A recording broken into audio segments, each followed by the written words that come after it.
live. Hold on, my camera look mad dusty. What's going on here?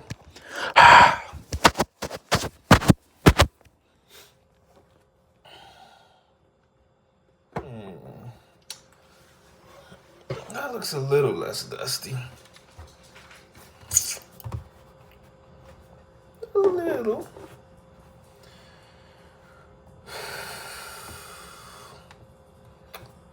Let's get the news running.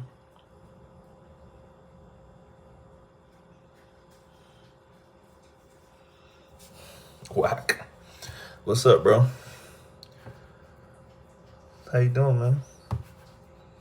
What's going on?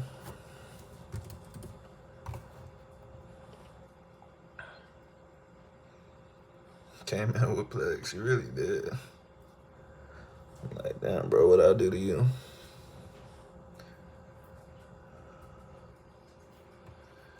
What did I do to you?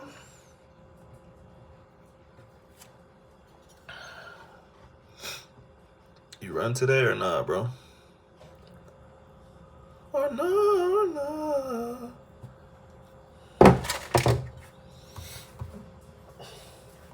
Get out of that trash, dude.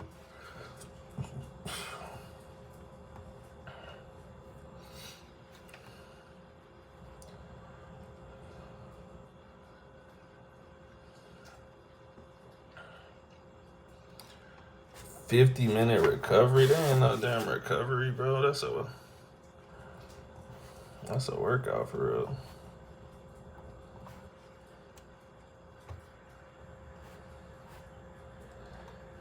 That's a workout for real. Oh, you know what? I need to make my poll. Pause. Only like 5 miles. Yeah, I guess if you're running all the time, 5 miles is not that crazy. Especially because you're about to do it at like a 10-minute pace, maybe slower, I'm guessing.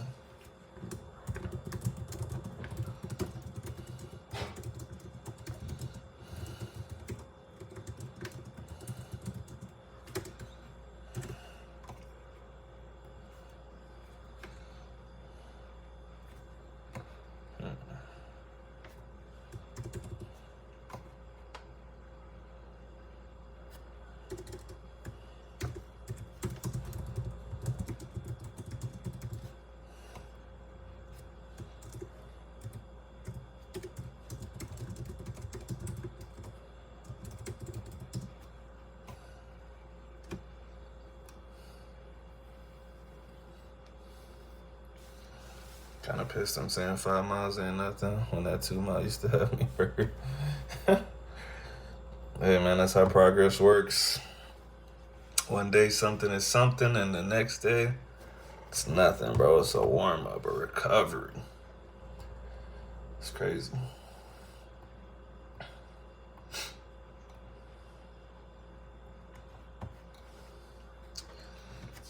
All right, let me pull up the news.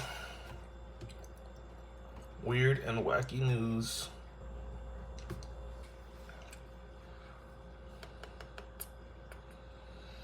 A mouse secretly filmed tidying a man's shed every night. What?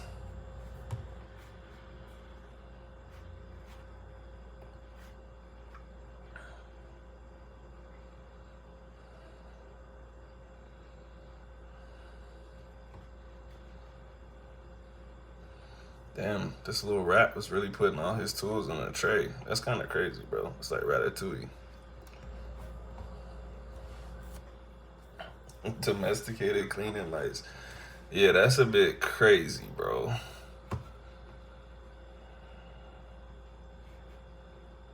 I wonder why the mouse was doing that, though. Like, there has to be some kind of, I don't know, like biological reason that it was doing that, but I can't think of what it would be. Maybe that was, the rat felt like that was his living space. So he's like, bro, get this shit out of my house, bro.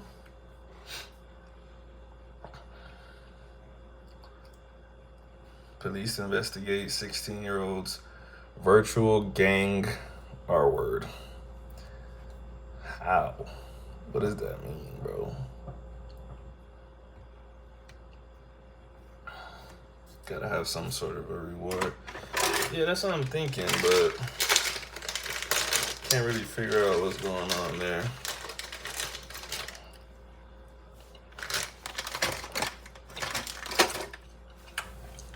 Man, every article is about this dude jumping and attacking that judge, bro.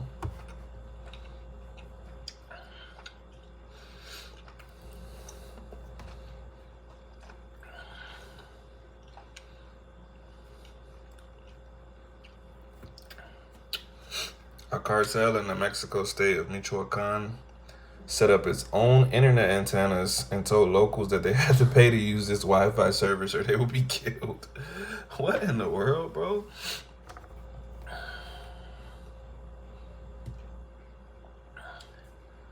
The group charged approximately 5,000 people elevated prices between 400 and 500 pesos a month. So the group is raking in about $150,000 a month.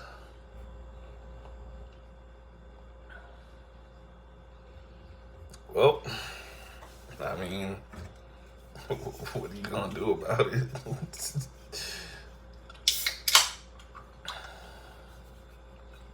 That's kind of crazy that they can do stuff like that. And there's just no one to stop them.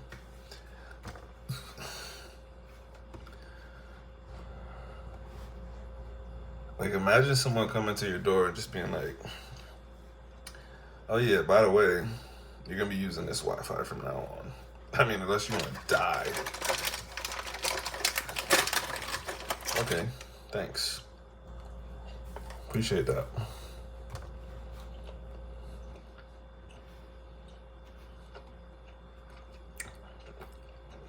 That's crazy, bro. 1 second.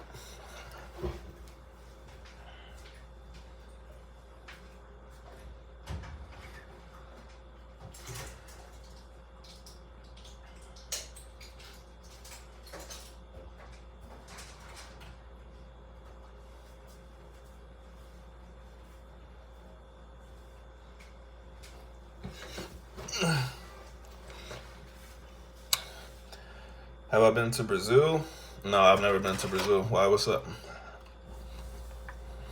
Phil, you so gay, bro.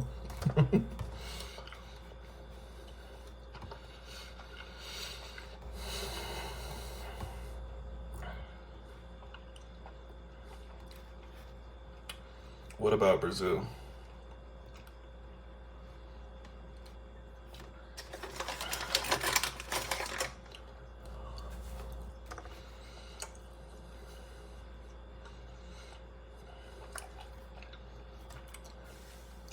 Oh, yo, Phil, I meant to ask you something. Tell me, has this ever happened to you? Like this morning, I had a real tough boxing session, right?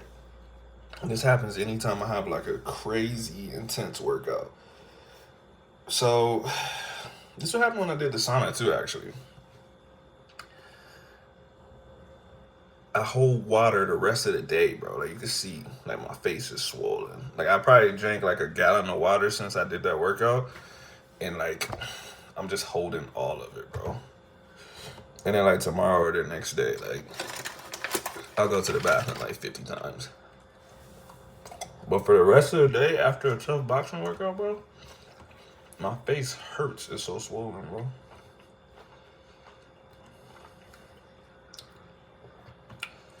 Papa, you. Thumbs up, bro. Thumbs up. What's up, man? How you doing?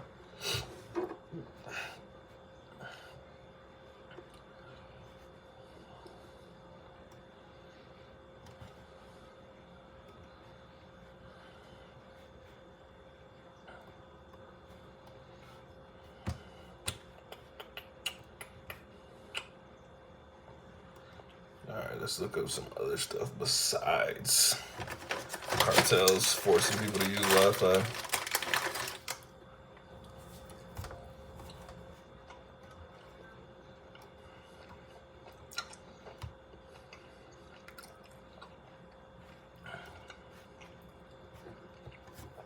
Can't say this ever happened to me, but I bet it's some sort of inflammatory response to wanting to hold that water in your face is just the best place. Yeah, that should be crazy, bro. Like, I've been trying to maybe find something to beat the inflammation, but nothing really works. If I have a tough workout, then it's gonna happen. Nothing I can do about it.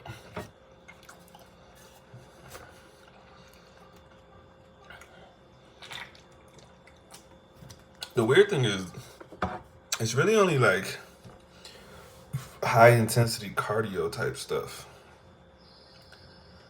If I like have a tough weightlifting session, that doesn't really happen. Don't matter how hard the session is.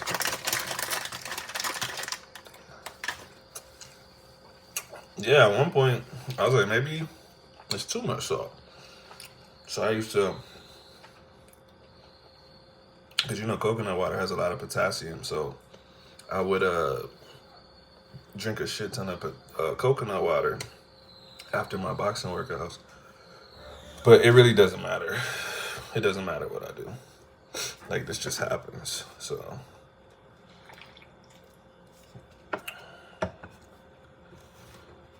yeah, Phil, I thought all the same stuff, bro. I've gone through a lot of potential solutions.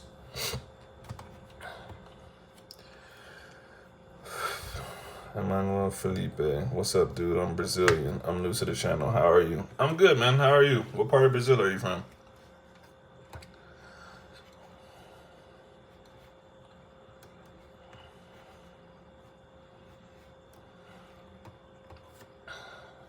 But yeah, Phil, I'm just doomed to be the Michelin man after I do boxing workouts.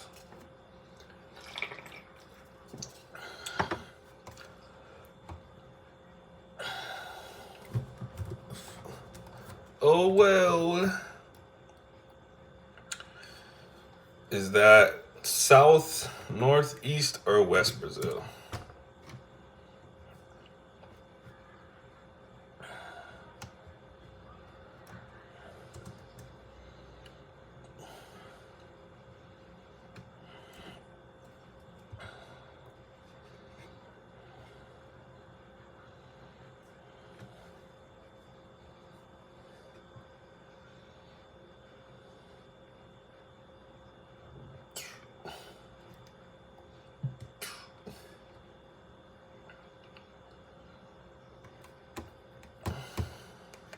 Cool, we're on the same page then.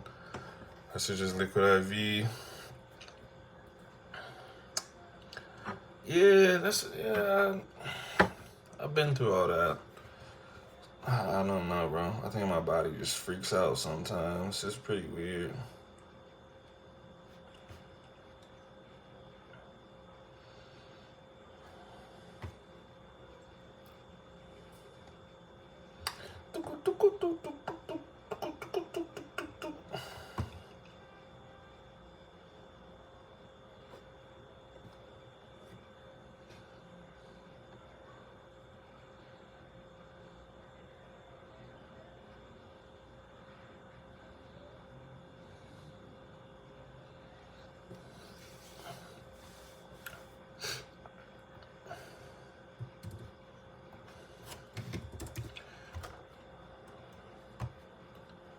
I actually found that out the hard way one time, Phil. I did a boxing workout because I never really cared until this event. I did a boxing workout real close to a meet, and bro, I was like, because at the time I was walking around at like 98, maybe 99. Did this boxing workout, didn't think anything of it. It was like the day before the meet. I'm like, let me just check the scale just in case. Bro, I was like 103, and I was like, what the? And I was like, yo, and I was like looking at my hands. I'm like, yo, my hands, they are swollen. And I was like, yeah, my face is swollen. Like, Never again, bro. I gotta chill like the whole week leading up.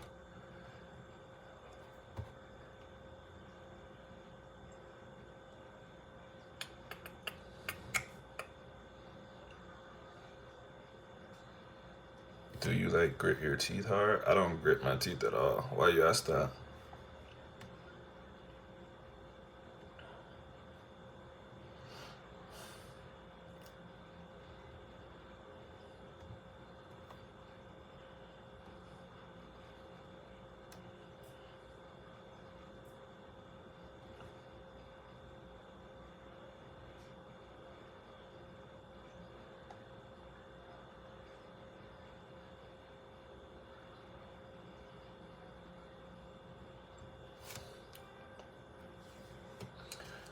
Well, you said boxing in hands and face. Nah, it don't even. It doesn't have to be like. Uh, it doesn't have to be like sparring or nothing like that, bro. I could shadow box, but if I went dumb hard, if I like to the point that I'm like drenched, super dehydrated, then it happens. I don't remember it ever happening when I was a runner, but I was also a lot smaller when I was a runner, so um, it wouldn't have been as big of a deal if I was like 140 when I was normally 130 or something. But you know the difference between like 215 and 230. You're like, what in the hell, bro? Like, so, but yeah, sauna thing too. Like, I would notice if I sat in the sauna or something, right? I could drink a full gallon of water, and like, bro, for like a long time after that, I won't go to the bathroom. And I'll be like super holding all of that water, hands be all swollen and everything. So I don't know, man. Some kind of weird heat response or something.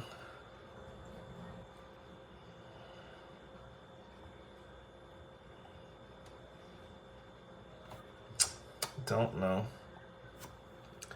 Don't know at all, my friend.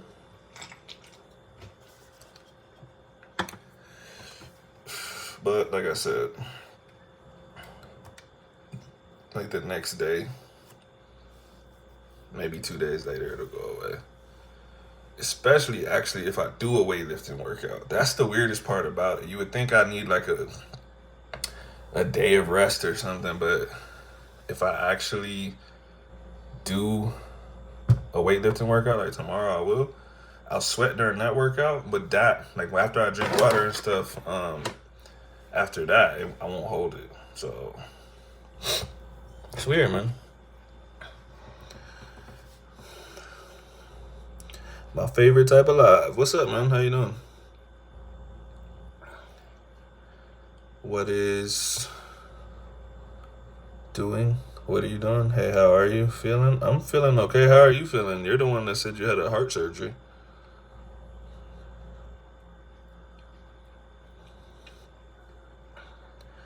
I don't speak Portuguese, but I can speak English.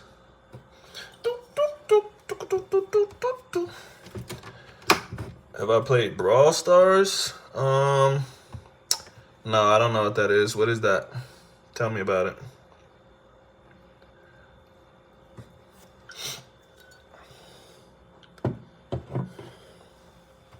Brawl Stars. I'm gonna look it up.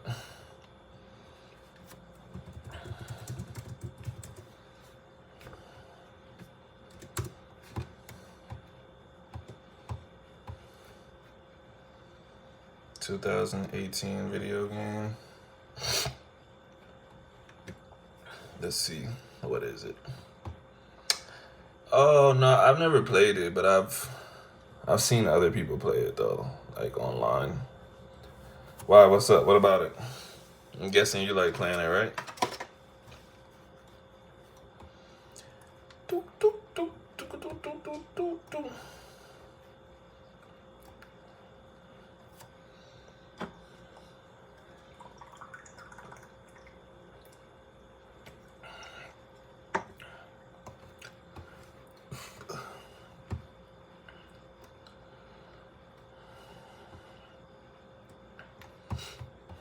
Why is there 12 people in here right now? Who are you people?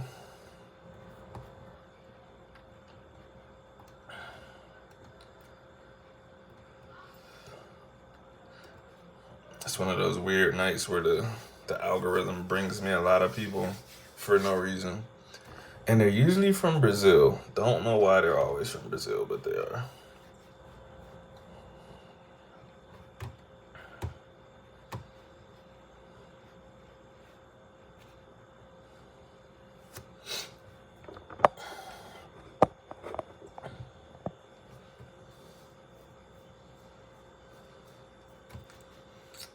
Dun, dun, dun, dun, dun, dun, dun, dun, dun.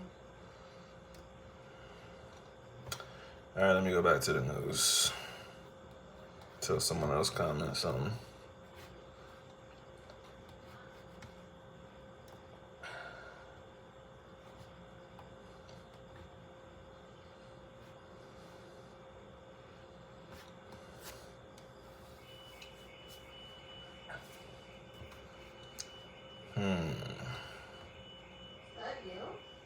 What? Is that song you? No, why would that be me? Crazy. Cold outside Texas State. You at Texas State, the college, or are you talking about the state of Texas, or what?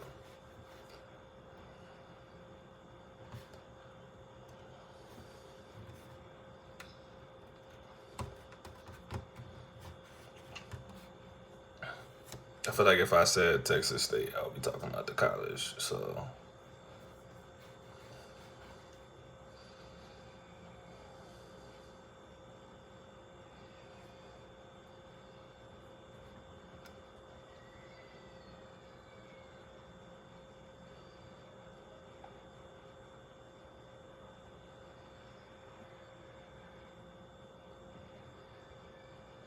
is that you?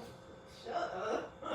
No, I'm so serious. I thought Baby crying. that was like your phone playing TikTok or something because the baby's just screaming. I was like, That shit's loud as hell. Annoying ass little kid.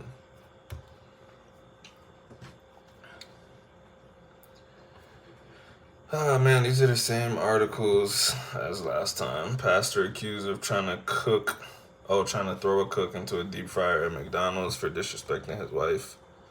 I feel him on that, but yeah. Got no new articles, guys. Well, let me see if Positive News has some positive news. It says there's a lot of people watching today, but it's actually not that active today. So I gotta wonder, what are y'all doing if you're not participating in the chat? What is going on?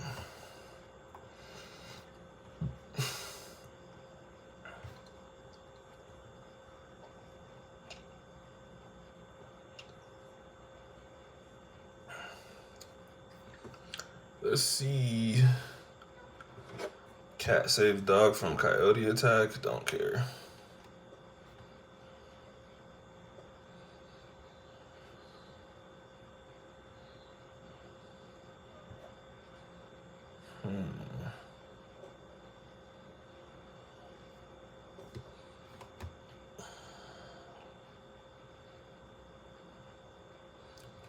Mark Cuban tells Mavericks employees of plan to pay out $35 million in bonuses. Wish I was a Mavericks employee.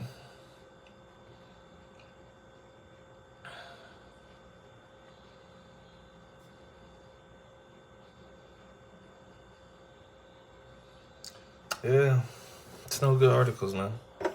So I'm gonna have to rely on y'all for a conversation.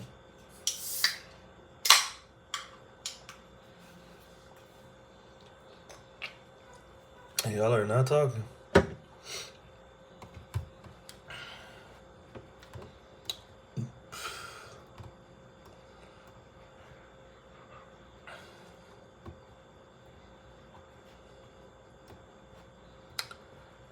Well, until someone talks, I'm gonna find a game to play on my computer.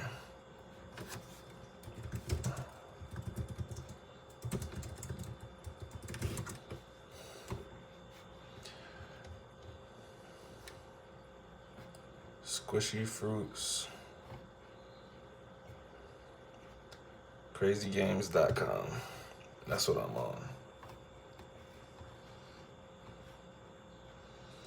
Let's see. We got Smash Carts. Some Mafia shit. Basketball.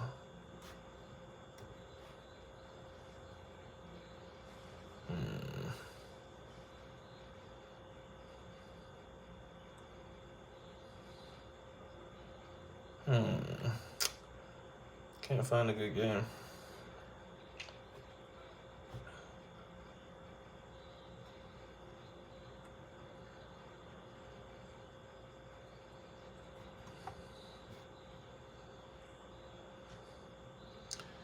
Let's play 1v1 battle or some kind of Fortnite shit.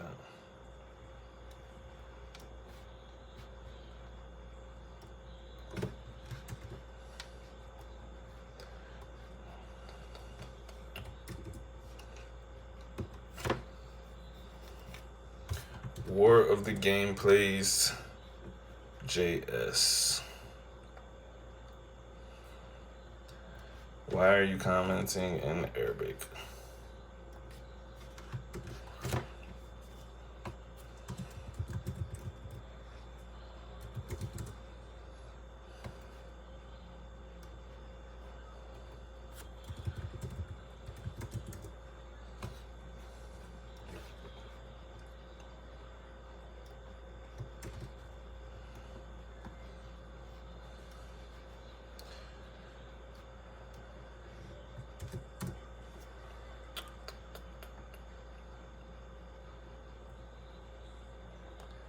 Oh, it's a moon. War of the Gameplays. Why are you doing that? Why are you doing that?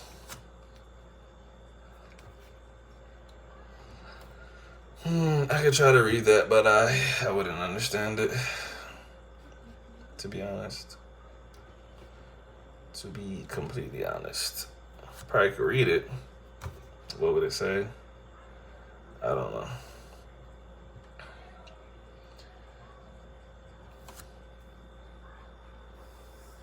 You see the vid of the Russian lady throwing boiling water on some guy? Yeah, I saw that. That shit was crazy, actually.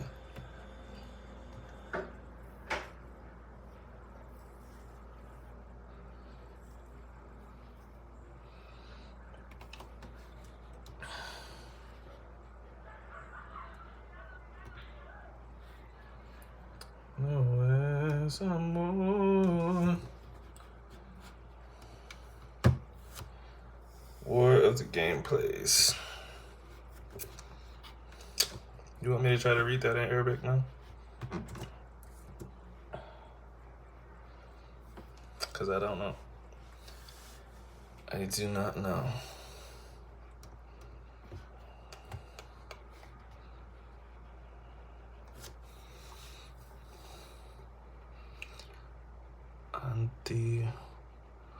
Anti-Rama.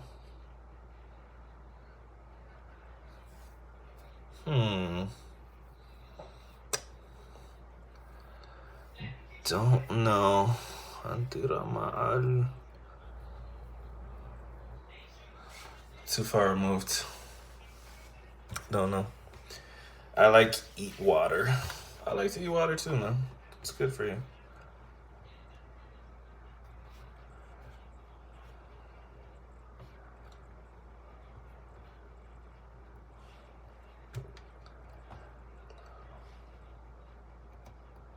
War of the Gameplays.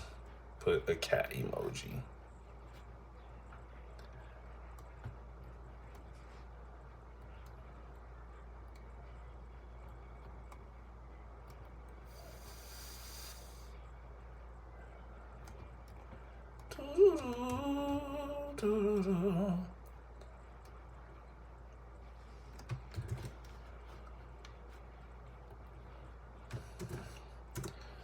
Let's see what you said with the cat emoji.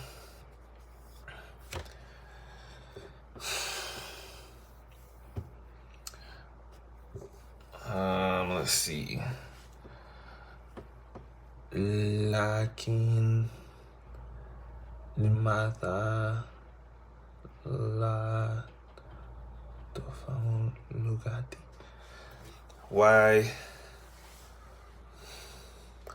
don't you understand the language I speak? I got you.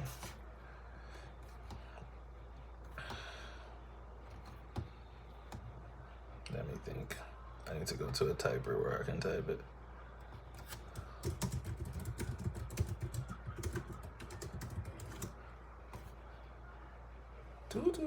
Do.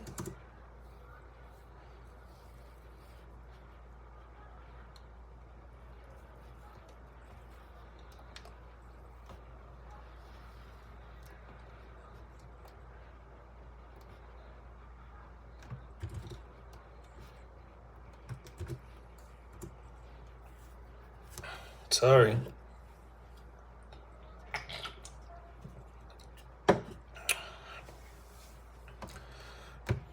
But yeah, back to that video. There was a reason she threw the boiling water, and I can't remember what it is right now. He did something to her though. You know what? Let me go to good old Twitter.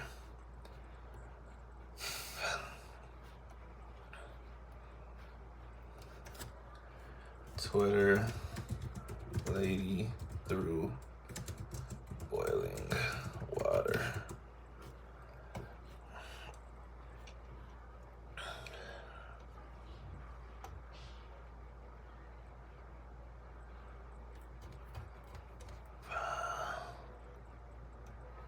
No, I can't find it. I need to look on my phone. I think my internet's like on some safe search shit.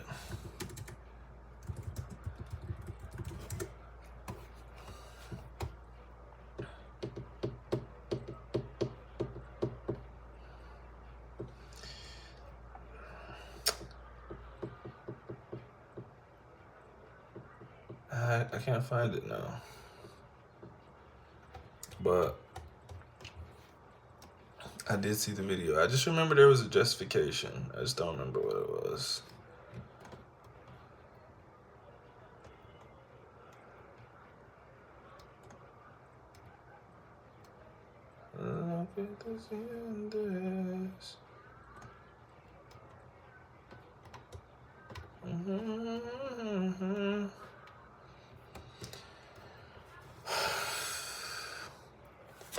Oh, brother, where the gameplays won't let up.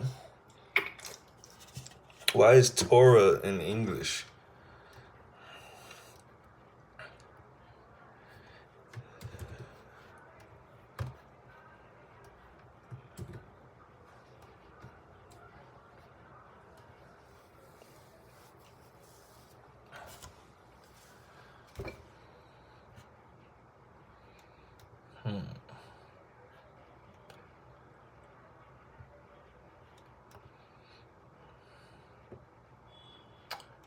Let's see, how would I read this?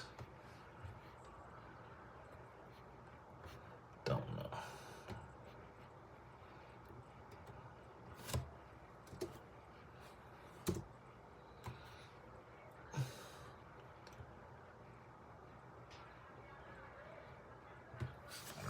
Well, I'm going to talk to a translator.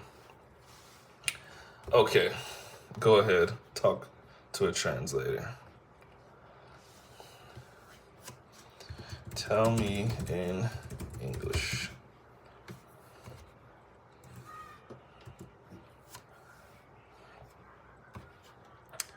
Rafael Izquierdo. Do I got, hold on, let me look at your profile picture.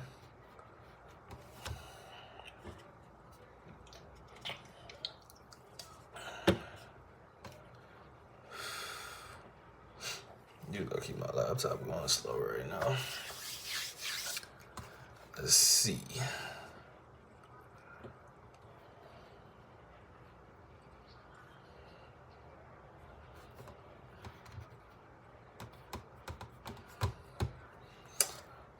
Raphael, you just wait. Wait till I pull up your profile picture to see if you black.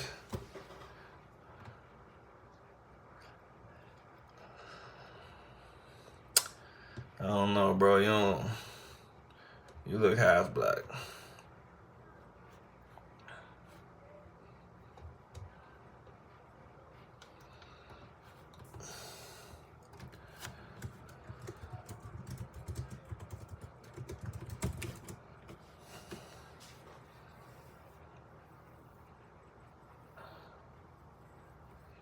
What about stealing?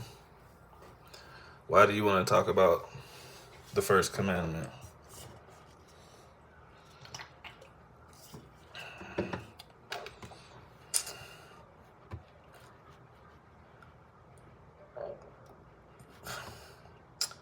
I have no idea what that means, but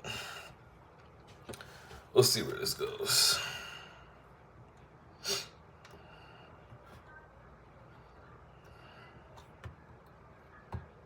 Great gods. I don't know what that means.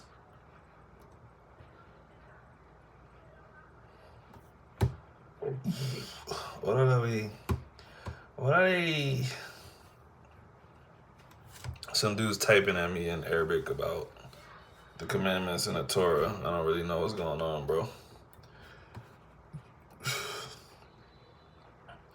I can only halfway read it. But even if I can read it, I don't really know what it means, so...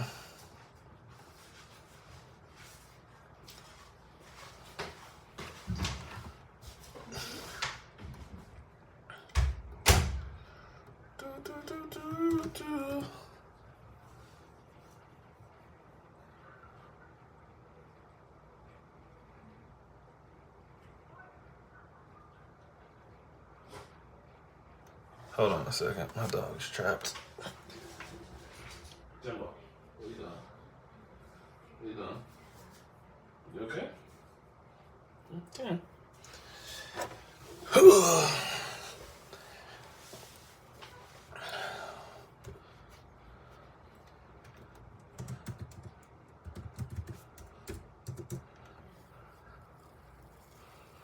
The other book is a book that teaches us values and principles. The point is to disseminate the book with here in Gaza. It is important to spread this. I wish I knew what you were talking about, but I honestly just don't. I just don't. You might be wasting your message on me.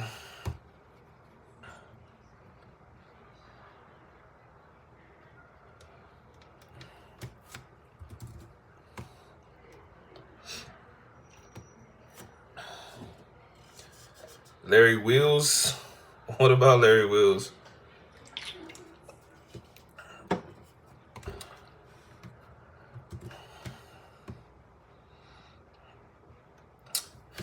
Okay. Your intention is to spread the message of the book. What book? Which book?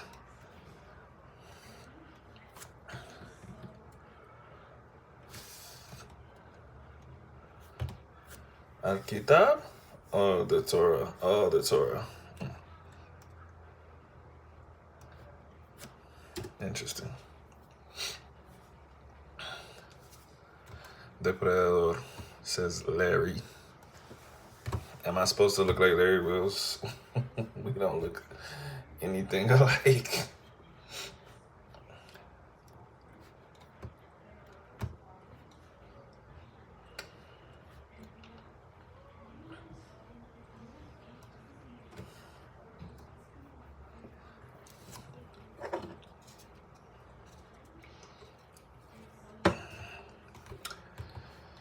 Israel Sanchez.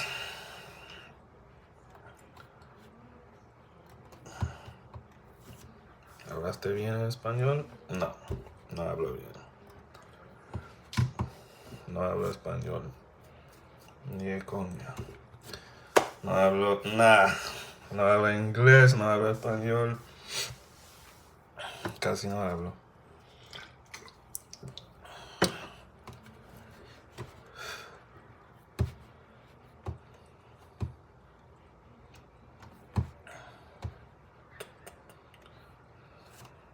War of the gameplays.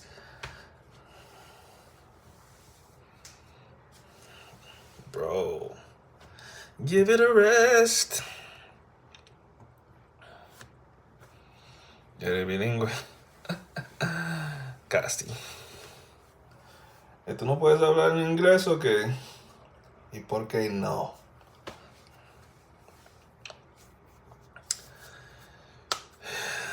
Today we will talk about a very interesting book, the Torah. This book teaches us about many values and principles. Let's not. Let's not.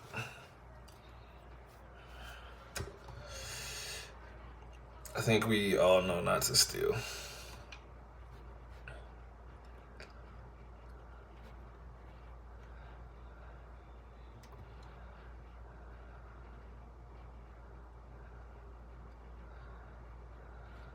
Wait, what are the gameplays?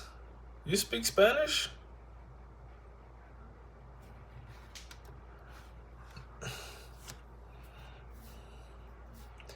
Depredador dice no English.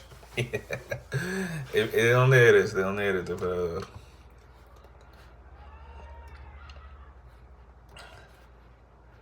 But what are the gameplays? If I go on your channel, it's in Spanish.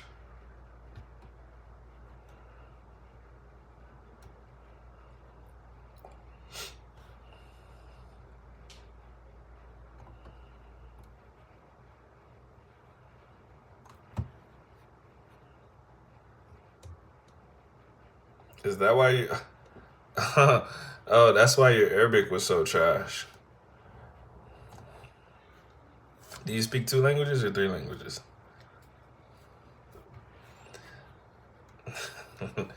Now I'm just confused.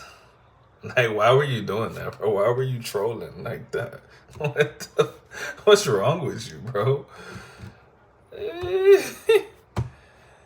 Oh my god. This guy.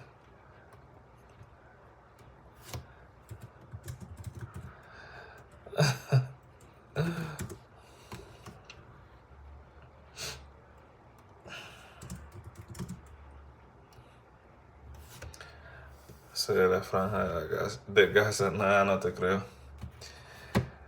No te creo.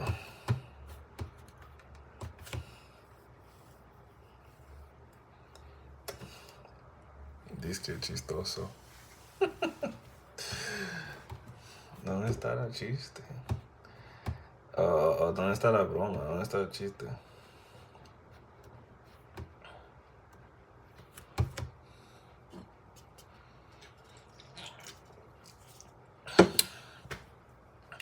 Solo nos vemos.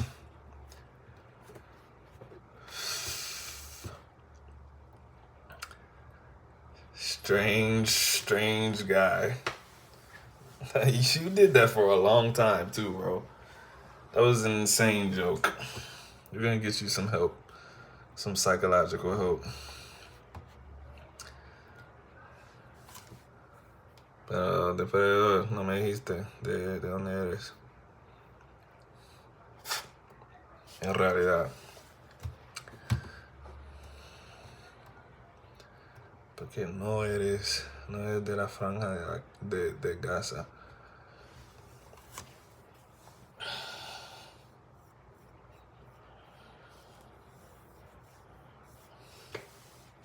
Oh, tú eres de Venezuela. No, pero le estaba preguntando al depredador.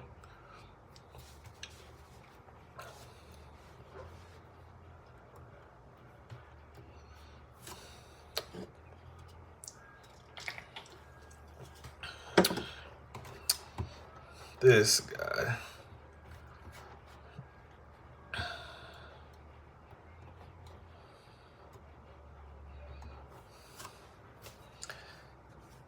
Where are the gameplays? ¿Hablas inglés o no? Porque me entendiste cuando estaba hablando en inglés. ¿Sí o qué? ¿No?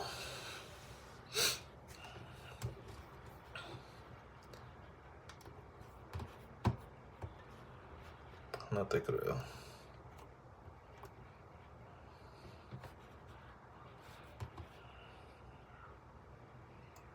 Entonces solo hablas español.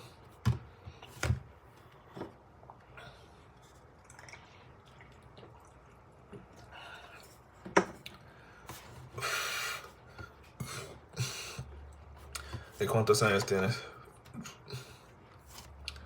Oh, déjame adivinar. Oh,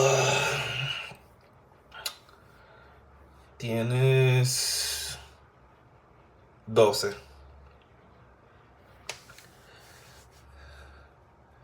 Hey, I'm Brother Quick, just passing through. Hope all is going well in Cali.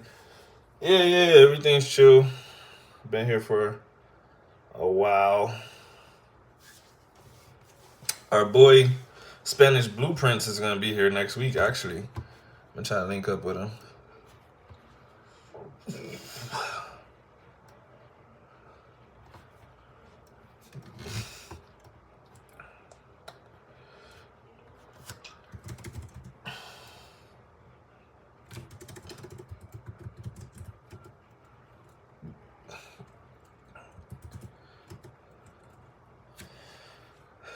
Nada 13. Con esa broma. Clase mierda de chiste. Ay. Ay, no.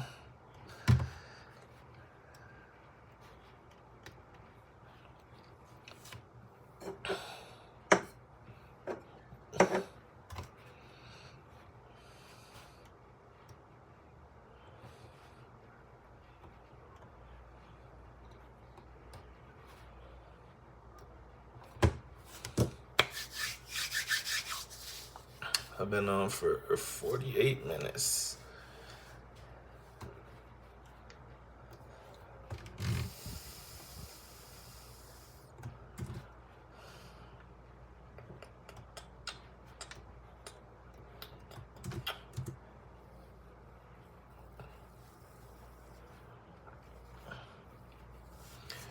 Es que los del colegio público te corrompen.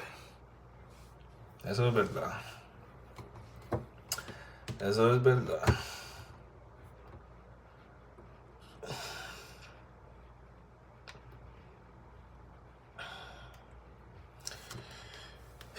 Y la pregunta del millón, ¿eres natural o esteroides sin mentir? La verdad es que soy natural. Pero he utilizado, no sé, como varias cosas como proteína, creatina, muchas cosas. Pero esteroides no, porque compito en levantamiento de pesas y no sé,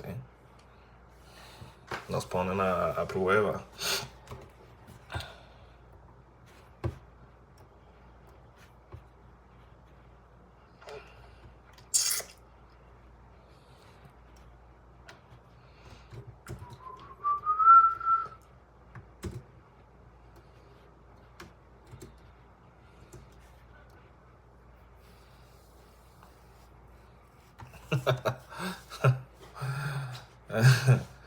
Sí, sí eres. Te van a cancelar. No vas a conseguir ningún trabajo en tu vida.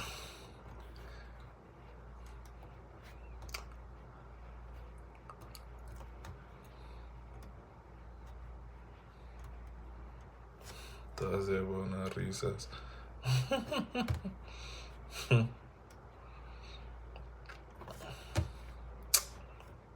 ¿Pero te gusta vivir en Venezuela o no?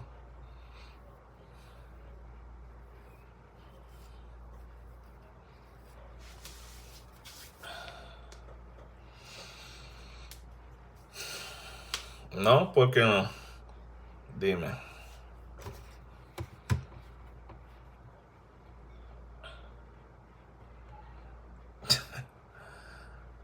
Proteínas o esteroides. Proteínas. No me puedo chuzar, no puedo, no puedo tomar esteroides porque compito en un deporte. Hay pruebas.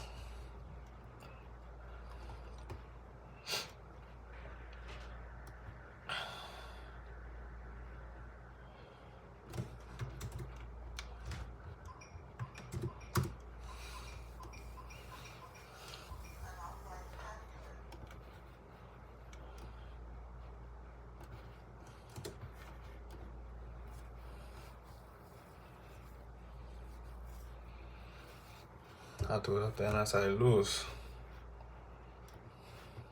¿Cómo así?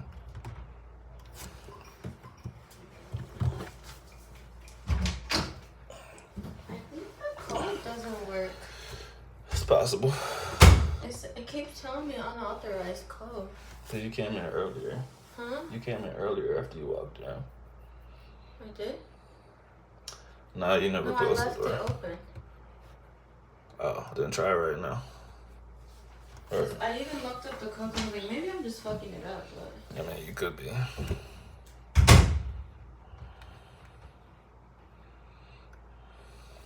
O sea que la luz no llega un par de días a la semana. Uf, muy duro, bro. Watching the videos you sent me now. Yeah, bro, that shit's crazy, bro. Some real poverty out here, bro.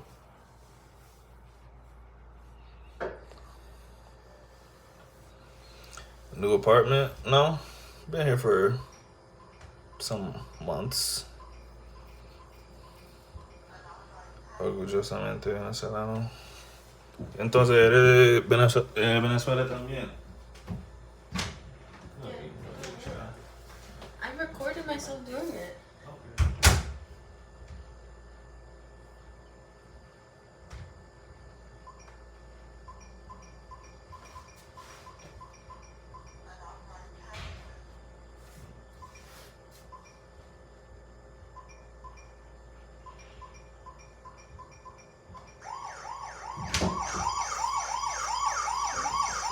Damn, is that shit gonna keep going? Oh, I was about to say.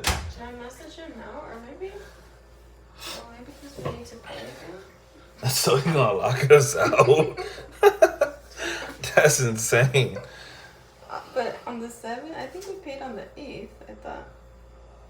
I don't remember. I don't have it. That's good. Right now? Should I message him now? Yeah. There's a code to get in, but it's not working though. So that's not good. But I think we're supposed to pay. It might be time to pay the rent. So fucking. I mean, that would be. I guess you would put it on a date, right? You would, like, if you knew it was gonna.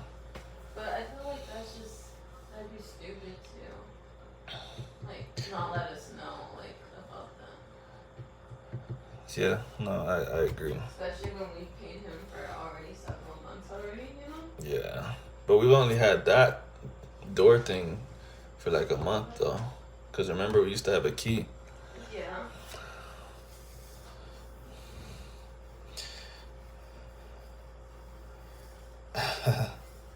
Ok, señor recochero. Nos vemos.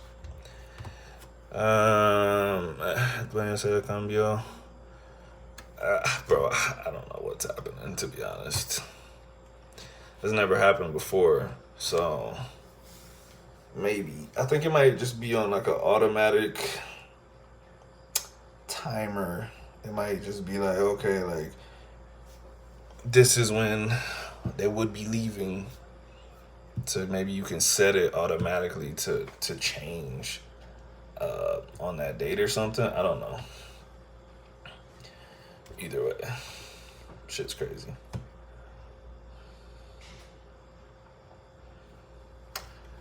Very crazy.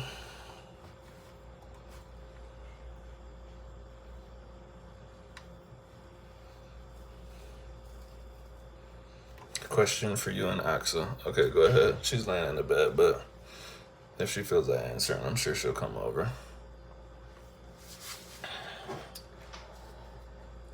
I need a male and female perspective. Okay. Nah, go ahead, bro. We talk about everything. What's your question?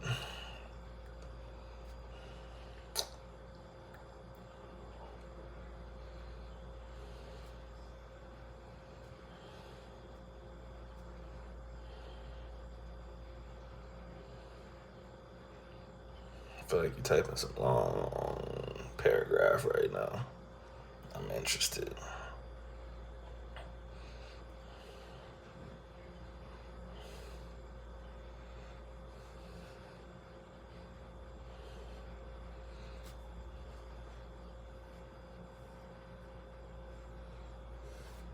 Where you're not typing. And you left. You're like, I got this crazy question. And then you just dipped out. Oh, okay. You and someone are hanging out. You can tell the young lady is very interested, but you see some incompatibilities there.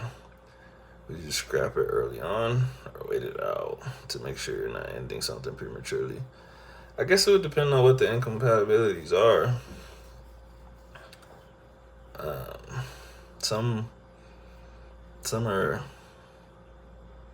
more important than others. I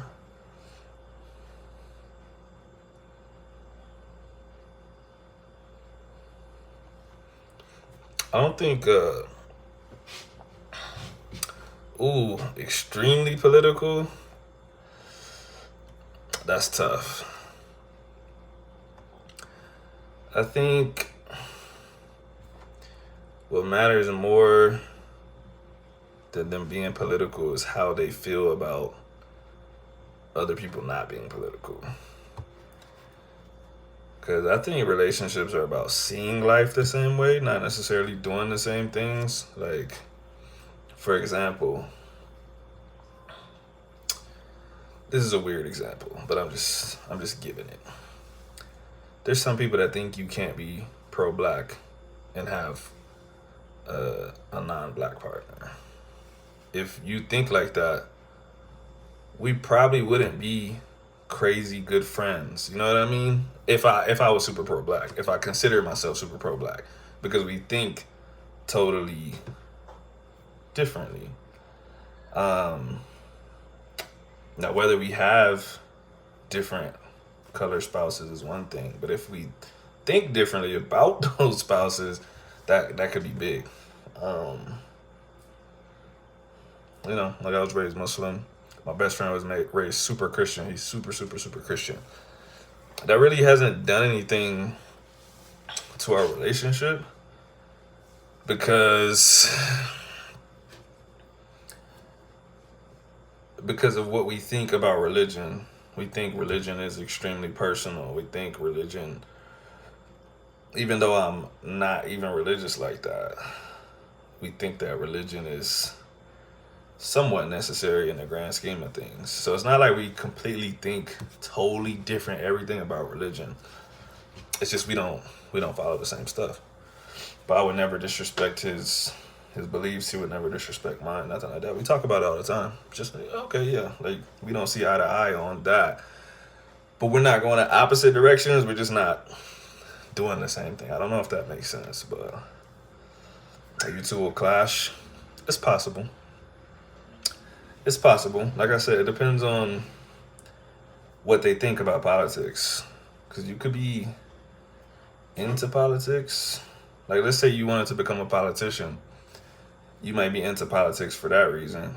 That actually doesn't mean that you care about other people being political. You might just want to make $250,000 as a senator or something like that. You know what I mean?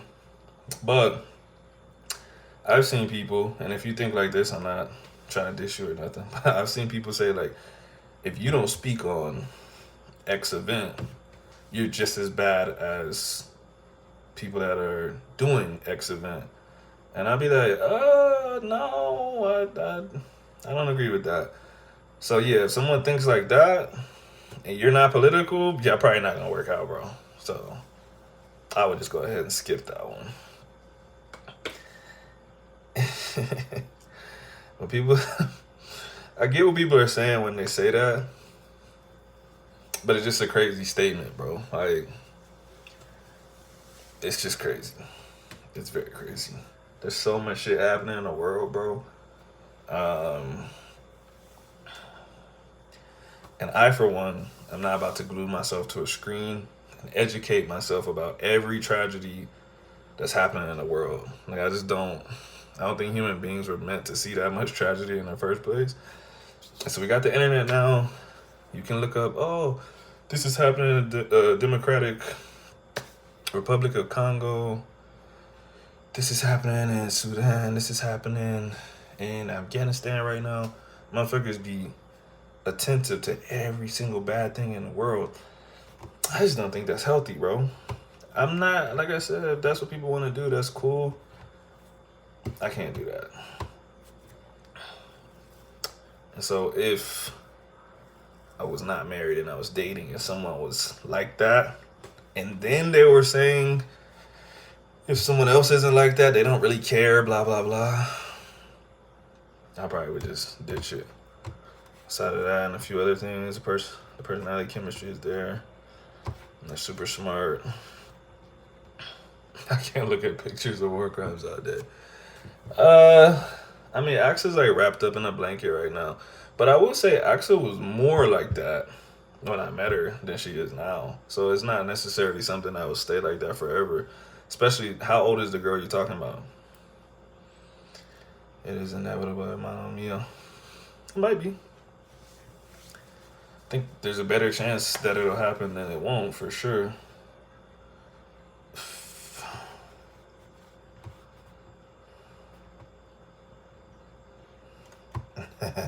Oh, she's okay.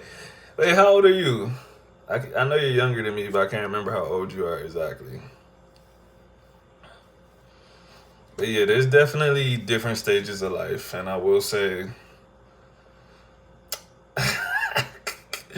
she's too young for you, bro. But uh, I will say this: you're not that much younger than me.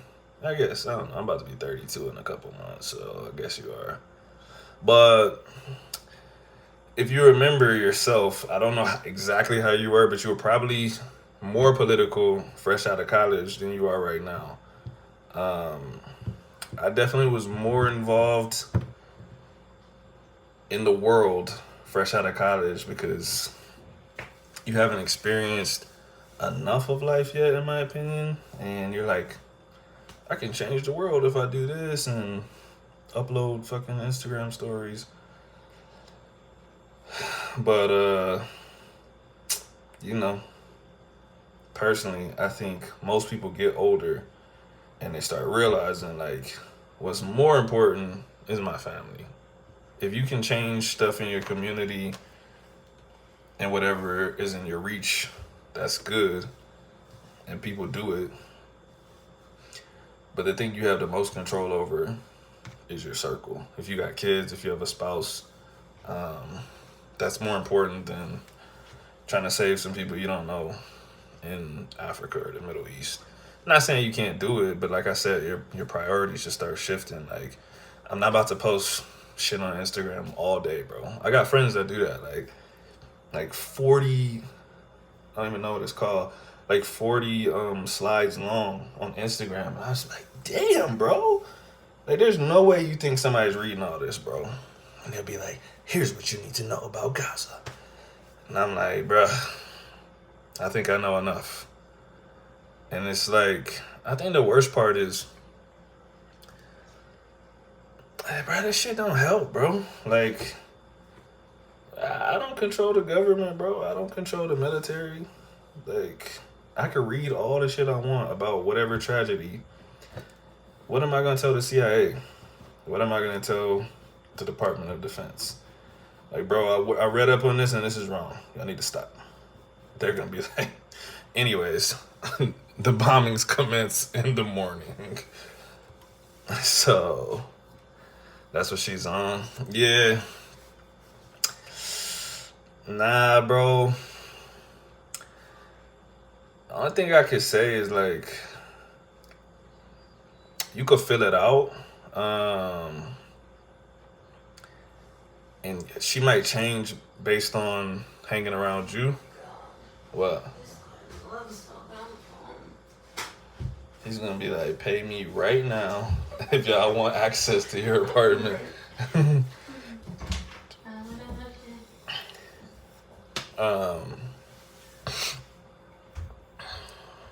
But yeah, like I said, man, I can't tell you what to do with your life. But 22 is young, bro. When I talk to 22-year-olds, I'm like, damn, you're fucking stupid. Like, even if they're smart, I'm like, you're stupid in experience. It's just like, you ain't lived life yet, bro. I got some little homies. I think they would probably call me their mentor. I just think they're stupid. I'm like, I need to keep them close because they're gonna do some dumb shit. They're 22, 23, 24, 25. And I'm just like, there's no way that you're living life like this, bro. Like, I'm like, before you make any important decisions, you need to text me, bro. Because, yeah. I did some dumb shit when I was young. I feel like I didn't do crazy dumb shit. Yeah. Nah, I got you. I'm sure she's not actually dumb. Because that's what I was about to say. I've never been dumb. I just did some dumb shit out of being young. Just a lack of experience. Like, something that happened to my little sister also happened to me.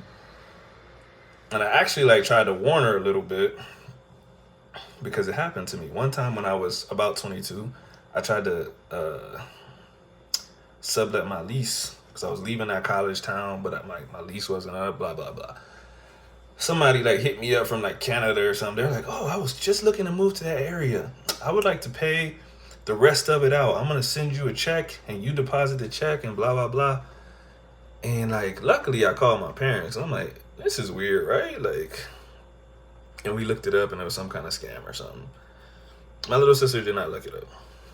She was telling me, like, oh, yeah, this dude said it's easy. Like, I give him $200 and I get $800 back. And I'm like, why would somebody just give you $800? And she's like, no, it's like a little chain thing where, and I'm like, nobody gives people money. And I'm like, would you give somebody $800 if you had it? Like, what? Like, how does this make sense? You know what I mean? And my sister's she's not dumb. Like, at this point in time in her life, she has a master's degree. She's a social worker / teacher. Like, she's hella smart. She owns her own house. Like, she's a homeowner. And she's probably 20, she's 25. Maybe 26, I don't know. I'm like 6 years older than her, roughly. But yeah, she was 22, and she was stupid. She wasn't stupid, she was just stupid. So, there's just a lot. There's a lot that happens in life that you just gotta go through sometimes, and you're like, yeah, you know what? Shit ain't as sweet as I thought it was.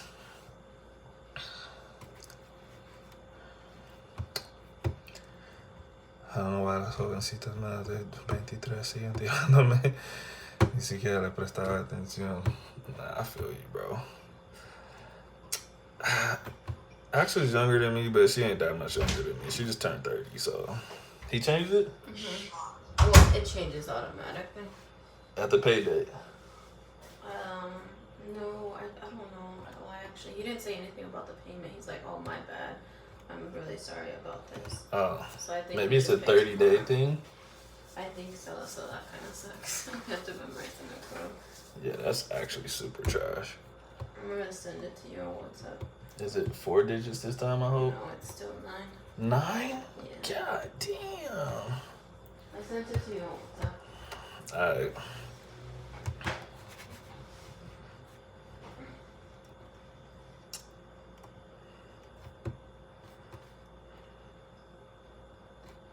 You on the phone or something? I'm on my headphones. Doing what? Listening to a lecture. Oh, never mind. Don't worry about Why? it. Nah, Mike just asked a question, but I told him that you were doing something, but you're doing schoolwork, right? Yeah. Yeah, don't worry about it. Nah, you just get my opinion, Mike. You don't get hers. But yeah, 22 is a little young, man. I'm sure you can find someone closer to your age. I say you gotta do at least 25, bro. 25. And of course, everything has exceptions. Like I said, like, not bragging on myself, but I think I was an extremely mature 18, 22, 24, whatever year old. But you still, like I said, you're still just lacking a lot of experience in life. And I do think there's people that have to experience certain things in life earlier, and those people will be the exceptions. But yeah, man, especially if someone, no disrespect, because I came up with money. My parents had money when I was growing up for at least the second half of my childhood, anyways. If you grew up with money, your life, your opinion on shit is already like crazy biased, and you don't know shit about poverty probably, and that in itself, you have to go experience some of that. Like, even though my parents had money, my dad forced me to work from when I was 16. You want a car? Okay, you gotta at least pay this part of it. You gotta at least pay your insurance. You gotta pay your car note. Ooh, trust fund. Damn. That's what I'm saying, bro.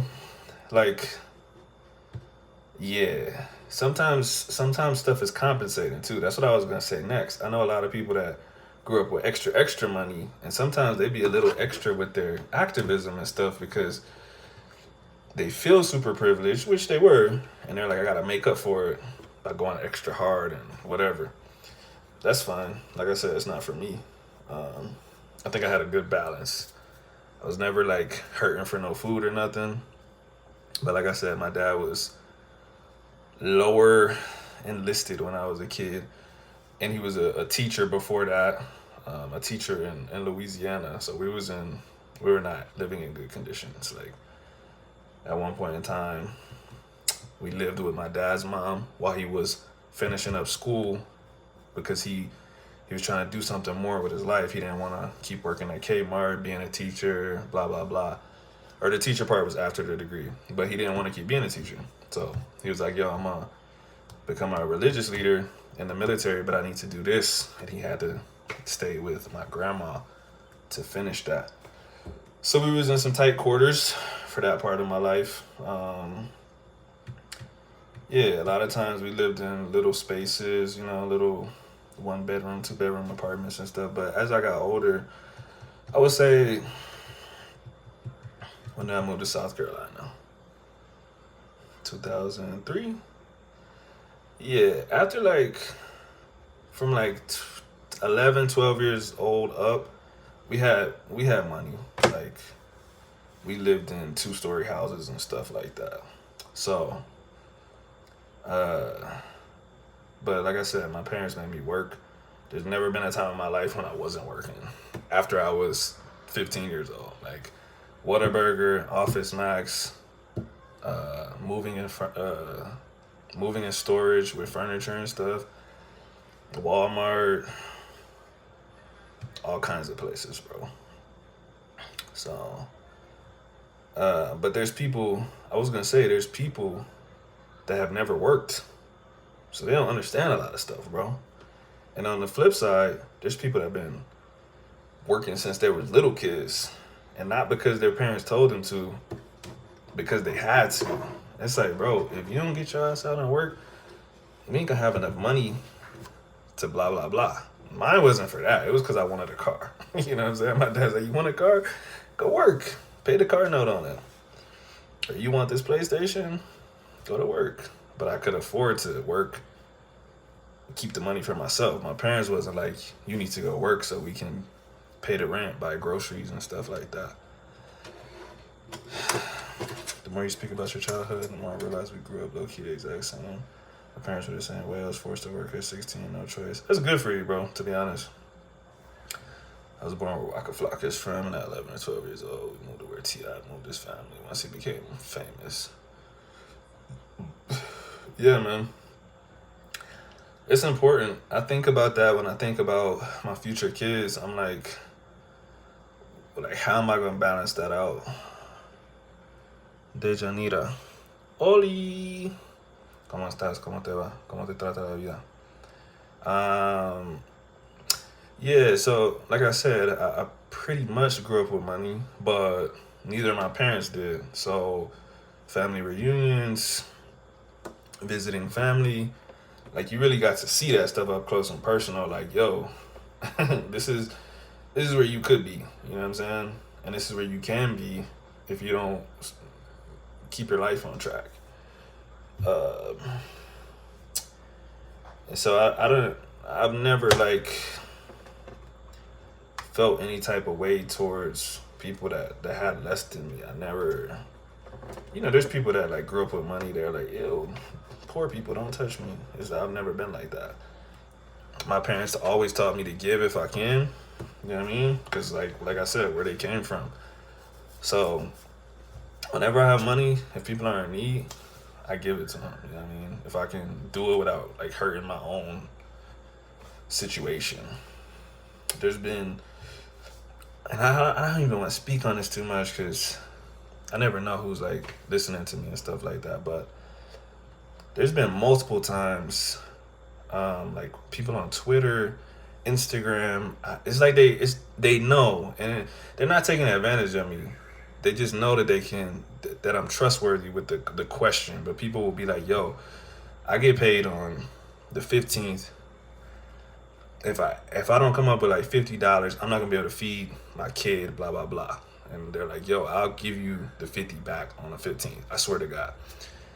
In my head, I be thinking like they're probably not, but I have it, so I'm gonna give it to them. And like I say, like 3 out of 4 times, people actually give it back. You know what I mean? And I'm just like, I'm glad I could help that person. You know what I mean? I never, if I can, I always help people. Spanish Blueprints, my guy, what's up, bro? Yeah, man, I've, there hasn't been many times in my life where I was really in need. Or maybe never, I don't know. I don't think there's ever been a time where I was like, yo, like, what am I gonna do? Like, I don't think so. Because like I said, after a certain age, my parents had money. So I've always had like some kind of safety net. You know what I mean? Like even with this, like I'm in Colombia right now. In the back of my mind, I always know, bro, like if everything went wrong, me and Axa could fly to Texas and live in my mom's house. Like, and I feel blessed for that. I've never I appreciate my life. I appreciate having parents that had money. But like I said, they always taught me, don't take it for granted. Help other people since you have it. You know what I'm saying? So, destruction of the soul is vanity. Bob Marley, legend. Spanish Blueprints, you excited to come out here, bro?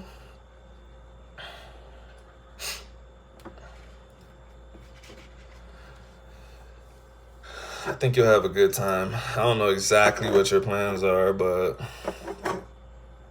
it's nice out here, man. And you're black, so you're not gonna stand out. That's the one thing I didn't really consider before I came out. Oh, I'm not supposed to tell people that? My bad. Oh, shit. My bad, bro. My bad. Nah, Mike, you didn't hear anything. I'm Men in Black flashing you right now, bro. Delete that from your memory. Well, I'm just randomly talking about Cali, okay? I'm not talking about it because of anyone else, all right? But what I didn't take into consideration was when people said that tourists could be targeted in Colombia, is that they're almost specifically talking about very, very white people. Because it's hard to know someone's a tourist by looking at them, unless they really look like a tourist, which here would be like some white dude in shorts and sandals. You know what I'm saying? Like, but nobody looks at me and doesn't know that I'm from here. Giselle, what's up? Giselle, the legend.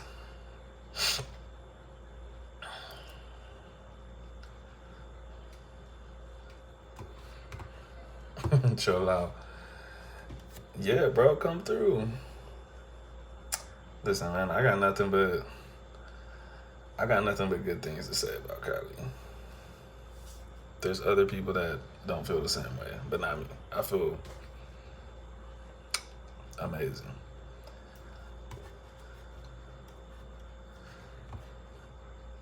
The thing I'm gonna be most sad about whenever I leave here, I don't know when that is, but whenever I leave, I'm not gonna have no more lulo. I almost wish that I never tasted lulo because it's like I have met so many people from Colombia that are like, oh, if you ever go to Cali, if you ever go to Colombia, you gotta get some lulo juice. You gotta get a lula in Cali. And I'm like, what is a lula, bro? And when I tasted lulo for the first time, I'm like, yo, this is insane, bro. This is the best thing I've ever tasted in my life. And one day I'm not gonna be able to have it no more. Do tourists get robbed more in Colombia than other countries in South America? I don't know that. I don't think it's a very Colombian thing. I think it's a poor people thing. I think if someone knows that you're from a country where your currency is so much more than theirs, you're just a target. I did hear Peru was the worst. I did hear that actually.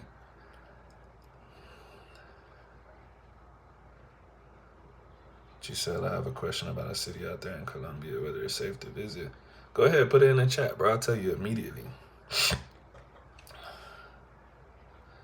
You know, the other thing, too, I just did a podcast with this dude yesterday, actually. He lives in Barranquilla, and he's married to a girl out there. And he was basically saying the same thing. He's just like, well, I'm black, so, like, no one really thinks I'm not from here, especially because of my wife and blah, blah, blah. But, yeah, like, if somebody knows that you're not from there, or if you're by yourself, just being by yourself it makes you a little bit more of a target. But it depends on where you're at. I went to see that Jardín for the first time the other day, and I was like, damn, it's nice out here, bro.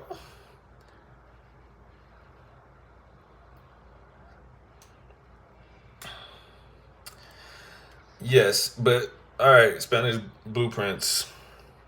I'm only calling you Spanish Blueprints because like you're in the chat, or else I would say your name, but they don't know your name. So anyway, Spanish Blueprints. When you don't, this is actually kind of tricky, because I wouldn't listen to someone that lives in a place, and I wouldn't listen to someone that hasn't been there. I wouldn't listen to someone that hasn't been there because they don't know shit. I wouldn't listen to someone that lives there because they kind of see the worst in the city. You know what I mean? If you ask me about Colleen, where I'm from, I've seen people get shot. I've seen shootings. I've seen people get shot in San Antonio. But what was I doing? I was at the club. I was out late at night. I was doing crazy shit because it's my hometown. And like, I'm from there, bro. Like, yeah, when you grow up, you You don't just stay in the house your whole life, bro. Like you do stuff, and so you see more stuff. That's not the same stuff that someone that visits a place would probably see, because you probably wouldn't be going to a random club in the hood at 2 a.m. and stuff like that. But I know everybody, so I'm like, whatever. Like, yeah, let's pull up to that one, see if anyone's there.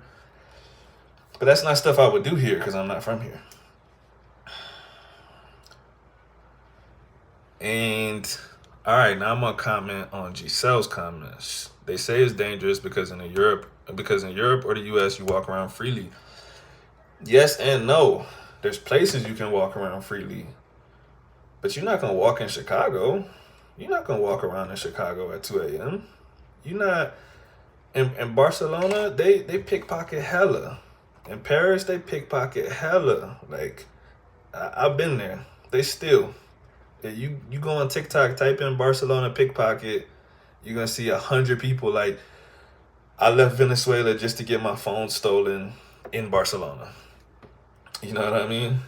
So, it depends. But I do agree that I think there's a higher level of alert here than like regular places, like the US. Like if I was in a nice place in the US, I would not be thinking about someone taking my phone, but I'm always thinking about that here. So I walked a lot in Chicago. You was tripping. I don't know what part of Chicago you were in, but that's part of the beauty of not being from somewhere. Sometimes you do feel safer because you don't know as much. You know what I mean? I won't even go to Chicago, like at all. It's not a place for me. But I know lots of people like Chicago. I feel the same thing about Seattle. I wouldn't go to Seattle unless I had to. Like, literally had to, bro. And I'll be like, fuck. Why couldn't they put my appointment somewhere else, bro? I want to go in Seattle. You mean I can't put my phone in my back pocket or have it hanging halfway out? And you can do what you want. But, yeah, your butt pocket, that shit's definitely gonna get stolen. I will say this too, though. Like I said, depends on where you're at. Depends on how populated it is. I know, like when like the whole little feria was happening last week or whatever, I saw a bunch of TikToks. I sent access some actually. Dude said he got his phone pickpocketed when security was checking him to go inside of a restaurant, like some restaurant close, like after you leave the fair or some shit like that. So he said they had security, and he said when he lifted up his hands to get searched, he came back down and he's like, where the fuck is my phone at? And yeah, he said like somebody had bumped into him and he thought they bumped into him because it was crowded, but clearly that was not the case. But yes, there's people that will reach into your pockets, bro. But like I said, just stay on guard, bro. It's not gonna. I'm not saying that it won't happen to you, but I am saying it's not as bad as some people make it seem.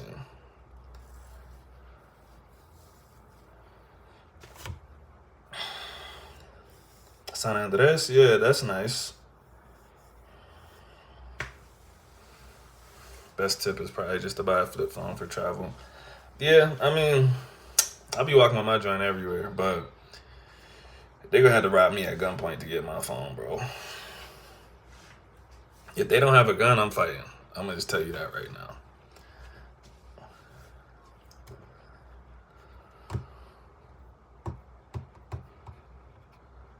Granada. I don't know what that is, Mike.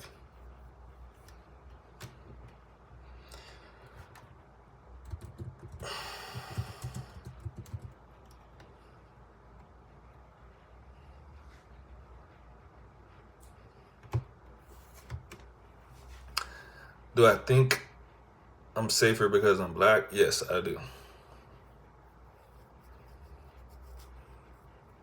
Guerrilla zone. Oh, hell nah, Mike, don't go there. Nah, bro. Hell nah, bro. It's not worth it. You know what, though? That reminds me, I was in this Uber maybe like a week or two ago. There's so much stuff that happens to me that I just be forgetting to tell anybody, to be honest, because it's just like everyday conversations. But I got a friend in the States who's from here. She's from Palmyra. She like, she's married. She was like, oh, you and your wife should come out to blah, blah, blah. We ended up not going because it was raining and all kinds of shit. I don't know shit about Palmyra, bro. I don't know anything. And, you know, I saw pictures, I saw videos, and, you know, she's like on a finca. That shit's super nice, hella big. She's got animals, all kinds of shit. I was talking to my Uber, and he said he was from Palmyra. I'm like, oh, I got a friend out there. I was gonna go there. And he was like, no. He's like, no, no, no, no, don't go there. It's a red zone. And I'm like, the fuck is a red zone, bro? And he's like, nah, nah, nah. He's like, there's still like there's a lot of activity out there from blah, blah. I don't even know what he was saying because I'm like, oh shit, I almost went out there. Like my mind was racing, bro. I'm like, he's like really telling me don't go at all, bro. And so, I don't know, man. It depends on who you talk to. You never know, man. I know I can pull out the Colombian look because when I was in Bogota, folks were talking to me like I was pulled up Colombia. I know. Yeah, I agree.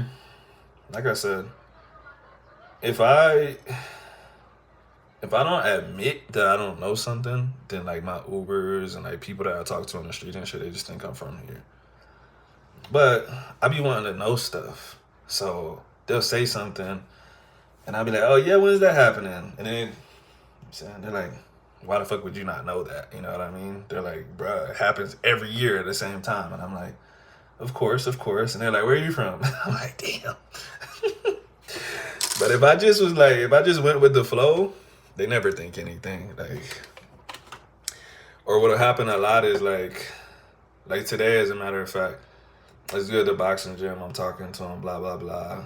And he's like, so, yeah, he's like, you never seen he's like, I'm about to go hoop. He's like, you don't know where the basketball court over there is? I'm like, oh, no, I'm not from here. I'm from across the city or whatever. He's like, where you from? And I'm like, oh, I'm from Versace, you know. And he's just like, yeah, but like, what part? Like, where you live at? And I'm like, you know, like around there, bro. I don't fucking know.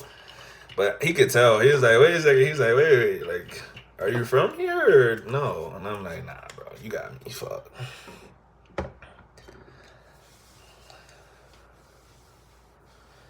Yeah, they look more African, to be honest, bro.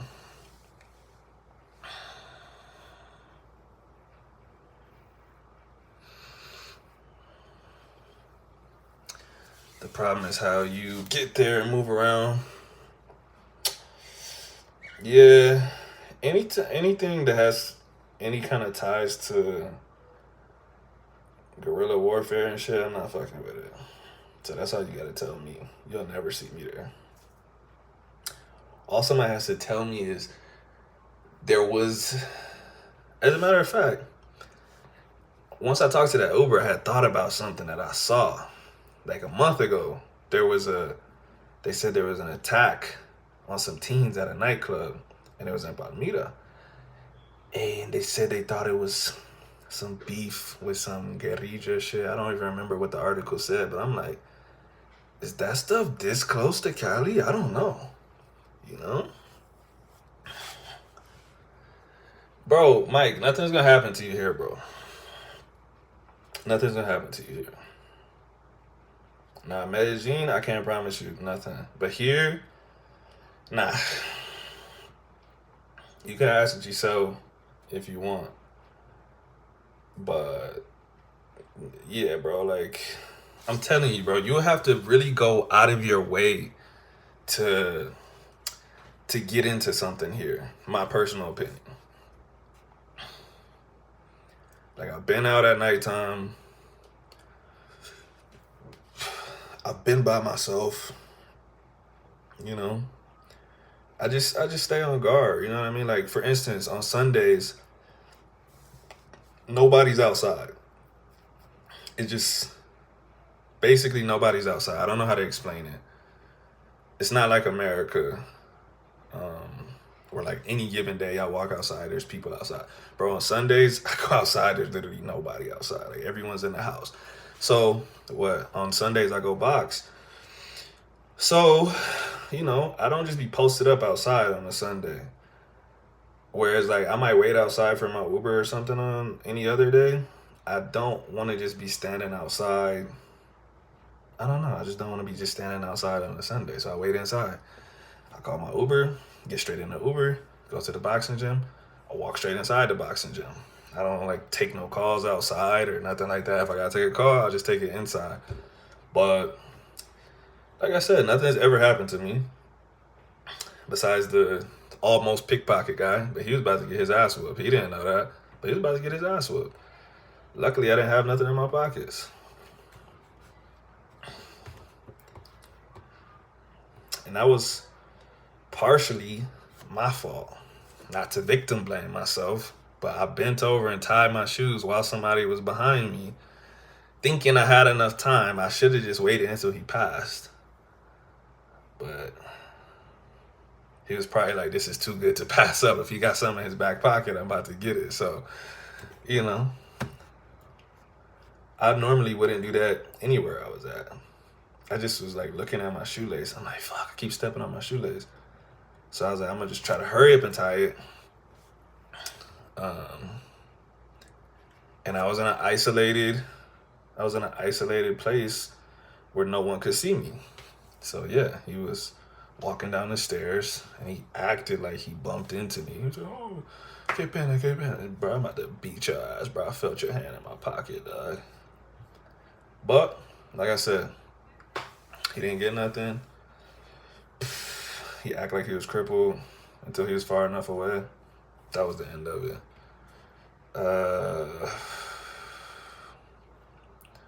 Dang near Colombia now.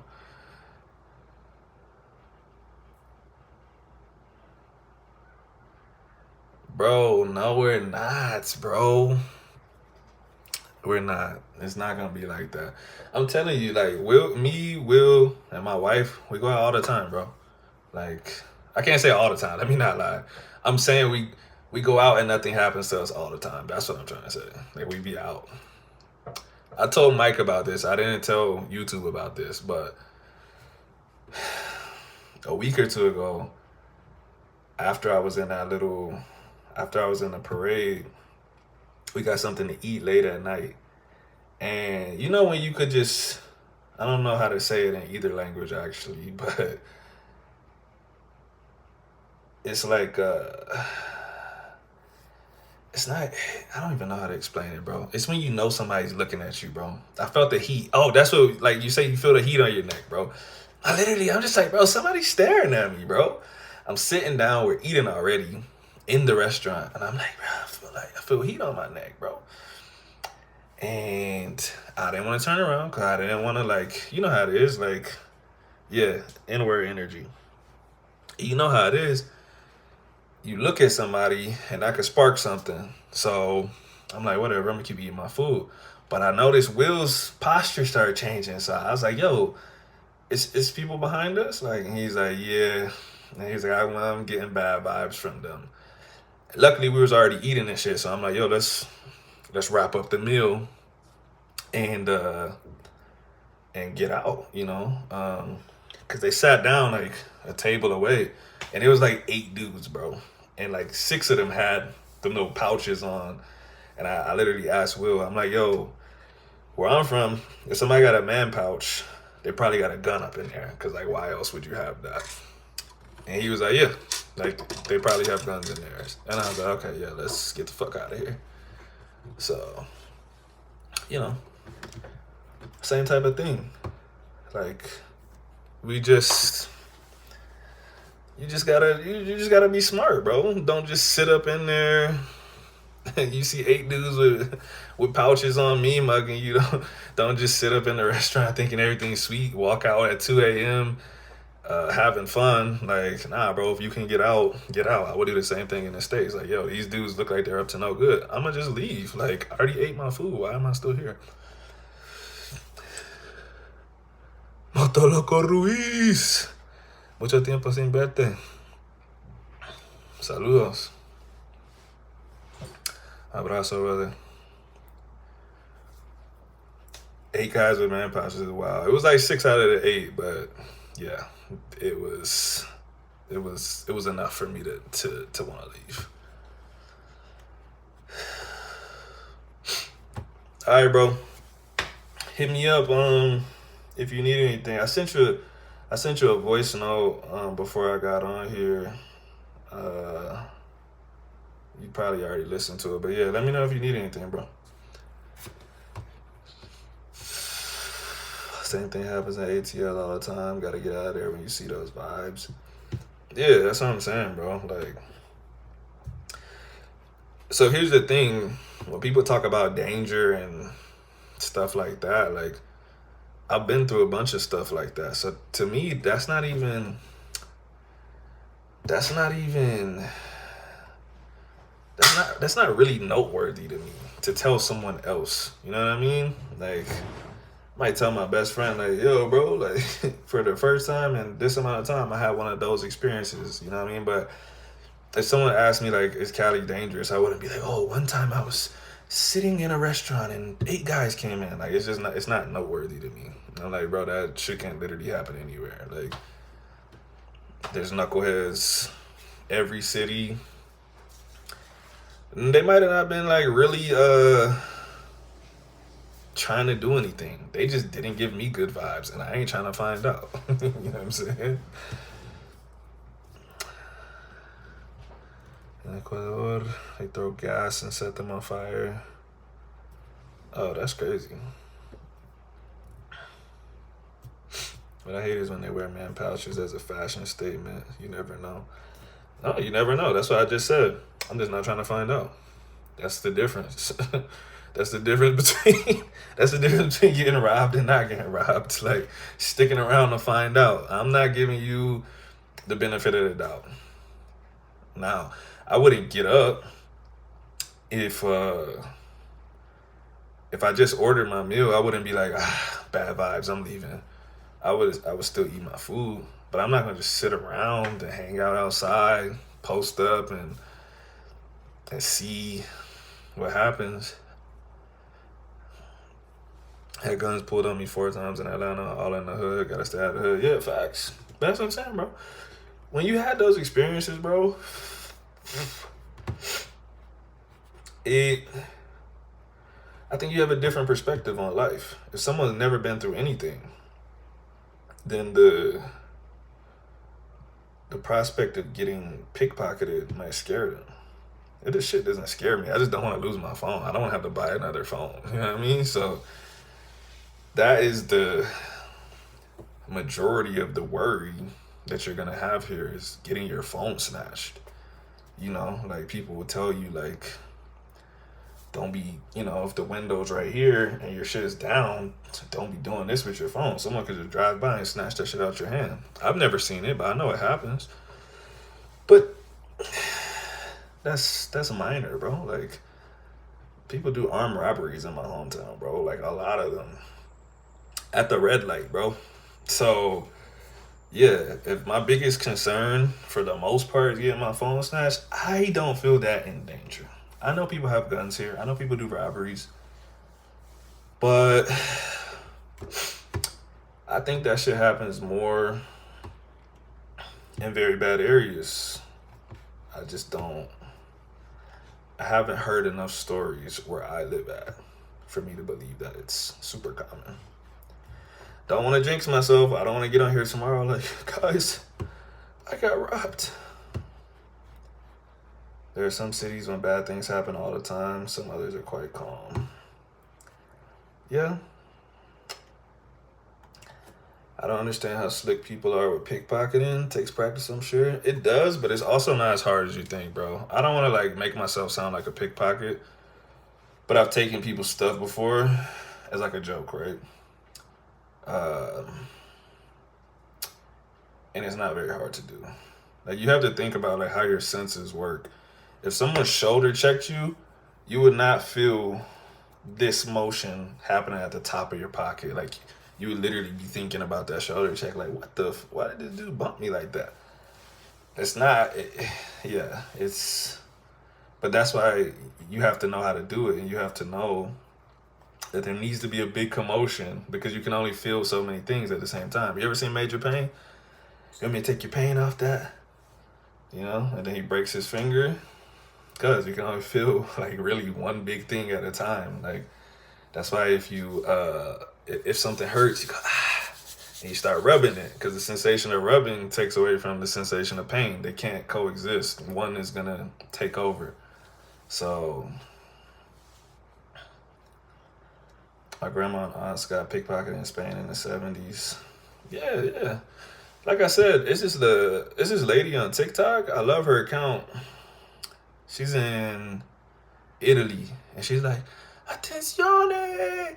What was it, pickpocket!" Like she screams that shit at the top of her lungs, and like you'll just see people like take off running. Like she'll record them. They'll be trying to put their hand, and she'll be like, "Attenzione, pickpocket!" and then just take off running, bro. And I'm like, yo.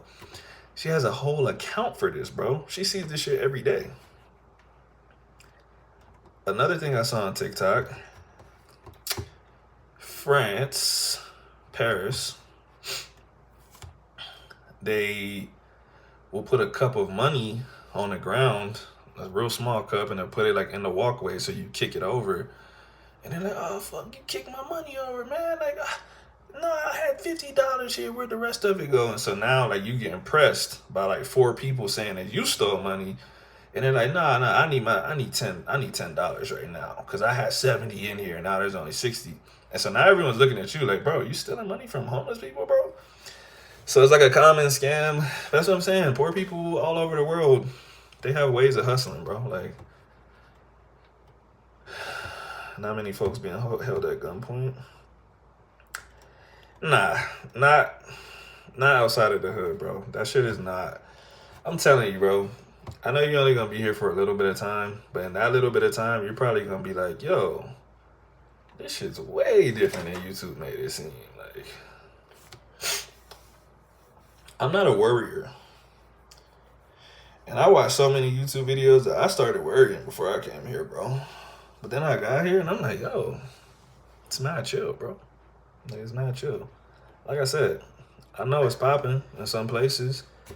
I'm not acting like it's sweet everywhere, but it's not what they make it sound like. It's probably like Chicago. It's probably just like Chicago or any other hood in the world. If you go deep into the hood where there's gangs and real deal crime and nobody knows you, you're probably gonna get stripped. They're probably gonna get you, bro, because you look like an outsider. But just in tourist areas at the mall and shit, bro, nobody's gonna mess with you, bro.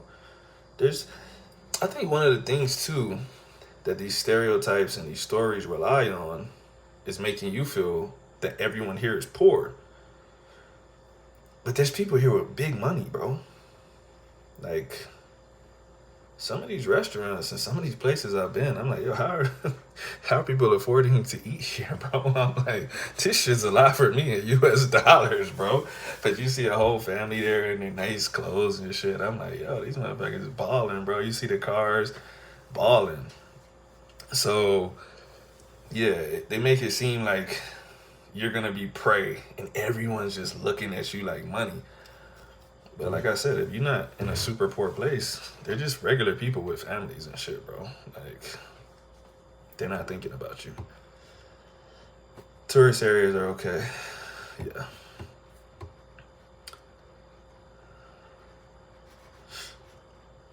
Mike says I convinced him. Let's go. Bro, I don't know. If I had a date that I was leaving, I would tell you. But I don't know, bro. I don't know.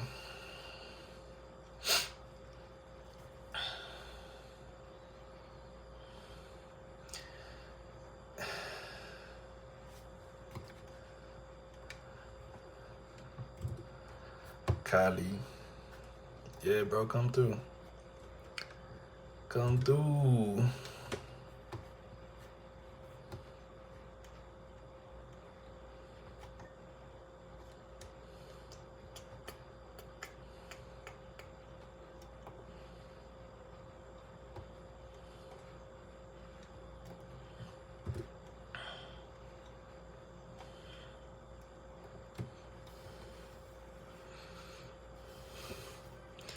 Fala. I don't know what that says, bro. Fala by Khonenge. What does that mean?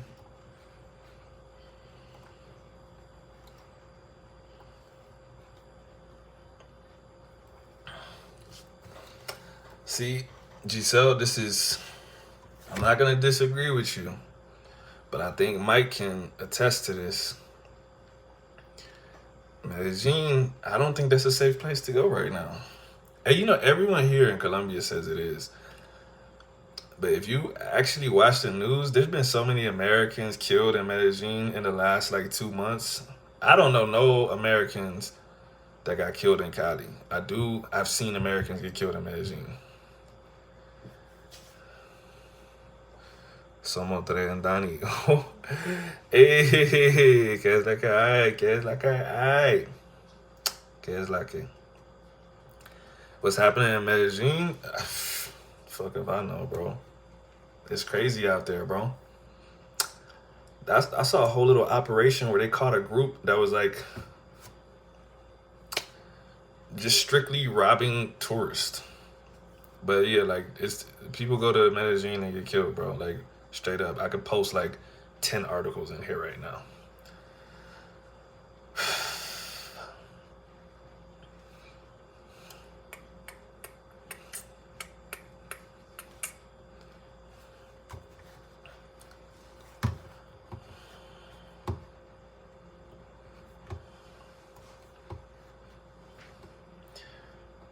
Dre and Donnie, ¿qué hacen?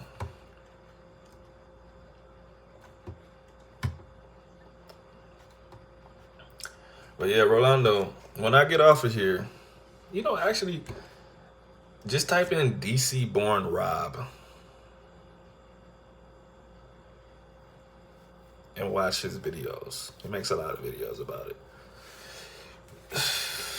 Jalen, you think me booking that flight can buy you more time in Colombia? Maybe. I don't know. I really don't, bro. I wish I could tell you, bro.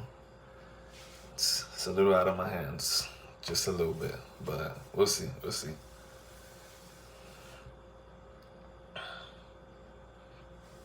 I'll be there February. I'll stay for a week.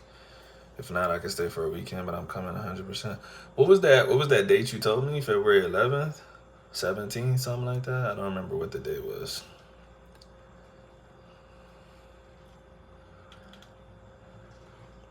Why is it that the U.S. will turn over the world if the Mexican cartels do anything to a U.S. citizen, but nothing if something happens to Americans in Colombia?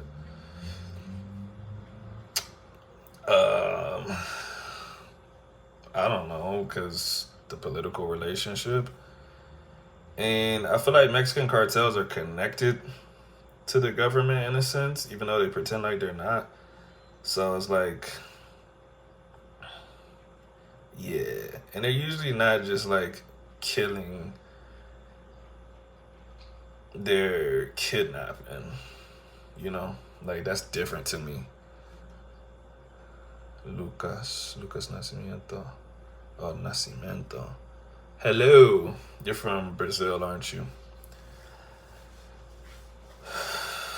But yeah, I mean, like, the stuff that I seen happen in Mexico is like kidnapping, hostage situations, and like you said, it's a cartel. Whereas like this stuff that's happening in Medellin, bro, it's like two dudes, like literally just using a girl on Tinder to set some American up.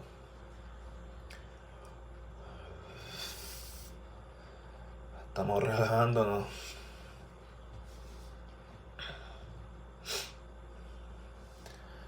Yeah, see, Dre's lucky. He'd probably be here forever. I'm probably gonna be out to Puerto Rico.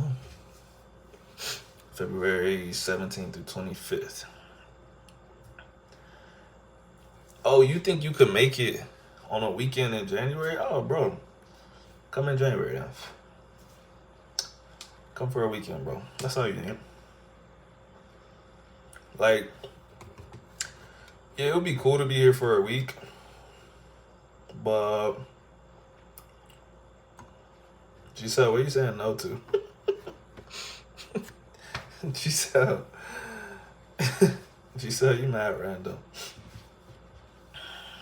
Yeah, man. Come through, man. Come for a weekend. And then if you like it, do more later. Dante. Hello, Spanish. No hablo español. No te entiendo. Nadie aquí habla español. Bro, don't go to Puerto Rico because I might have to dip too. Let's go. You remember what happened last year in that border town? Yeah. But, bro, they killed Americans and then kidnapped them. And it was all over the news. And like you said, it was a border town, bro. That's messing with Americans. If you fly across the world and something happens to you, that's kind of on you. But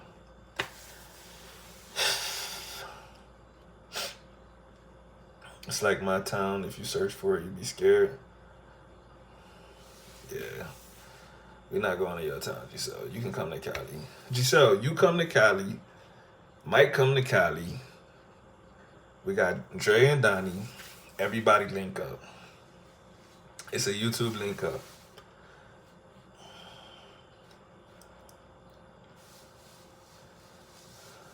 Damn, for real? Scoped in the grocery store? I'm not gonna lie, I haven't heard of that happening to nobody in real life.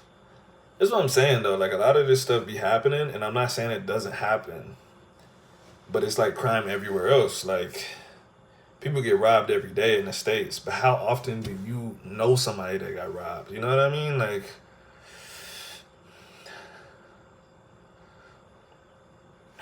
the Northeast cartel claimed they confused them for some Haitians.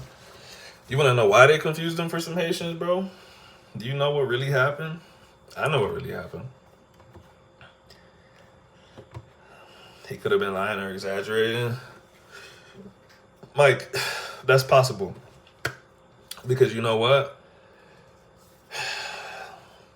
You remember those stories when we were growing up when they're like, yo, this gang is rear-ending people, and if you get out of your car, they'll shoot you for a gang initiation. Like, I'm sure that happened somewhere. But they was making it seem like everyone across the United States was doing it. Like, everyone was in danger. So, you definitely got to be careful when someone says, like, this happened to someone else. What really happened is the motherfuckers were selling drugs, bro. Like, alright. Actually, I can't even say everything I want to say, bro. I know two people very personally, and I'm not going to tell you who. I literally can't tell you because they would probably kill me.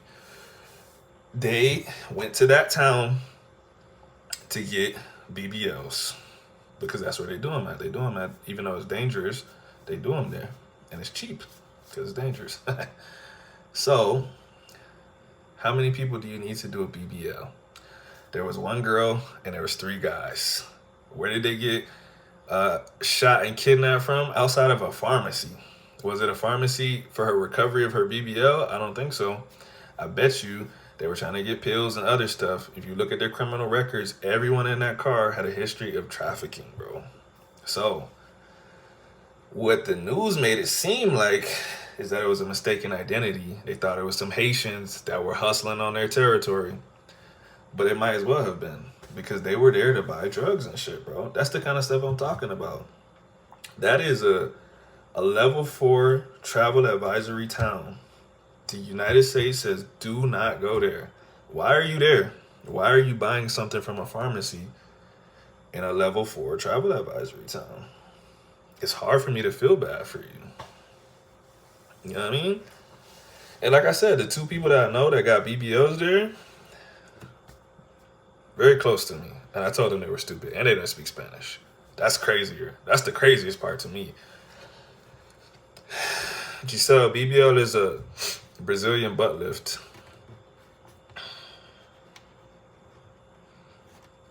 But yeah. So it wasn't as random as they made it seem. There was other Americans that died in Mexico last year. Trust me, you could Google it. They weren't big news stories because nobody cared. That was a complicated little situation at a border town, like you said. Sometimes you gotta be like, oof, we gotta make a stand here. We gotta do something or else we're gonna look bad. Hi, Dre. Hi, Donnie. Yo, first of all, when are we gonna meet Donnie, bro? I've been here. I met you. I still don't know Donnie. My wife don't know Donnie. You don't know my wife. Bro, you've not met my wife. That is insane, bro. What are you doing with your life, Dre? I'm gonna hit you up, bro. We need to link up.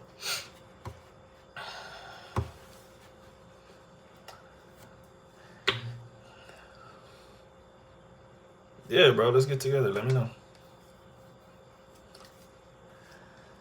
I don't think the government was looking for an excuse to invade. I think they were put in a situation where they had to. I'm on Twitter a lot. That situation was on Twitter before it was ever on the news. Like, everyone was posting that shit because people recorded them getting shot. So then they're like, these people look American, and they're getting dragged out of the car. And then because it was so viral on Twitter, it hit the news. Now we have to do something.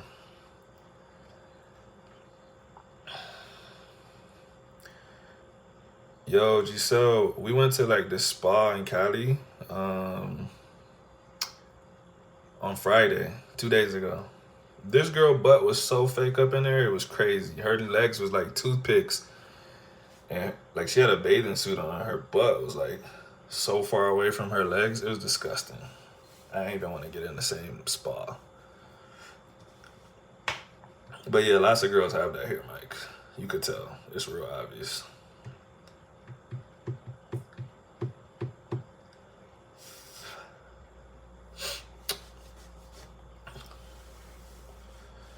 What they don't realize is the natural looks the best.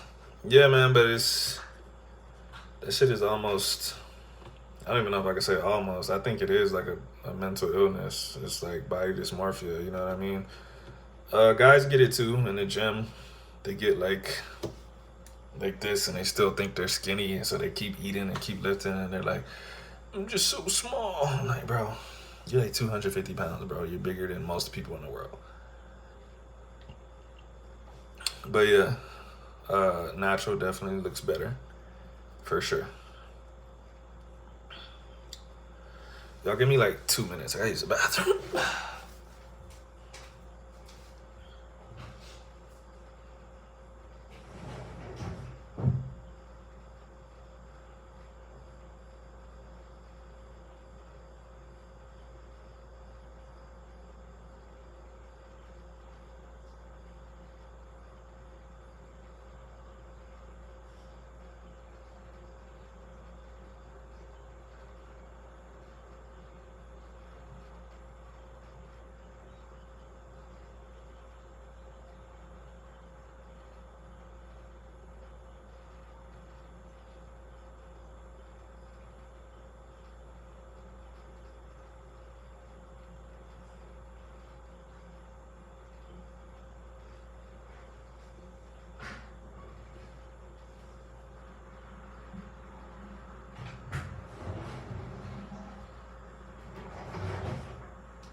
Amor.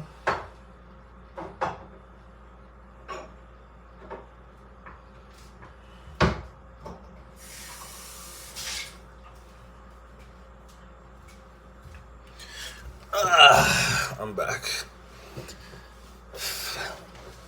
What? Did you get up? No. Oh, it sounded like you slept after you were done. That's how I'm back. I think Cali right now is in reconsider travel status. Probably the whole of Colombia probably is. Let me look it up right now.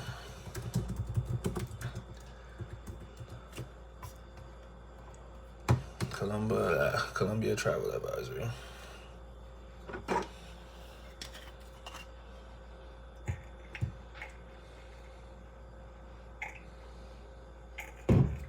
What the?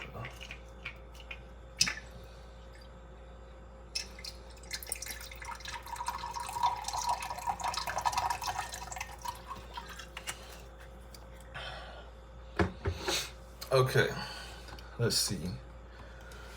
Colombia is in level 3, reconsider travel, as of January 2nd, 2024. Do not travel to Norte Santander and the Colombian-Venezuelan border due to crime, kidnapping, and the risk of detention.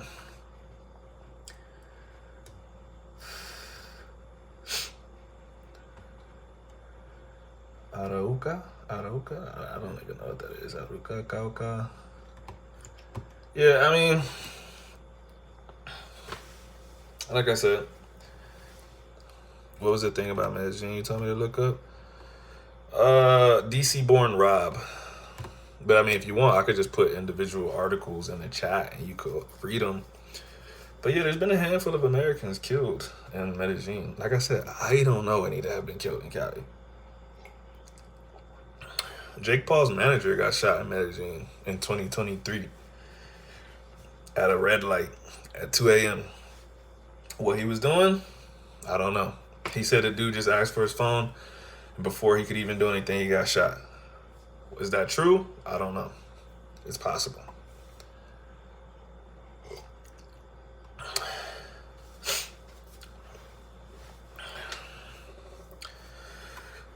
He made some very valid points. I went bowling with some of my friends on Friday. When we walked in and didn't see any knuckleheads, my buddy went to put his gun back in the car.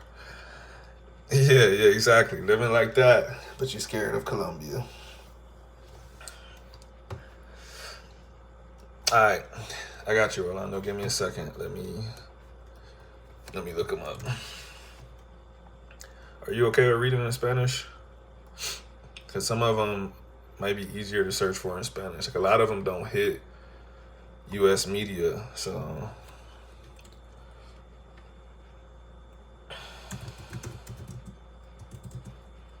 Too pretty, too easy. Means you're about to be robbed. True.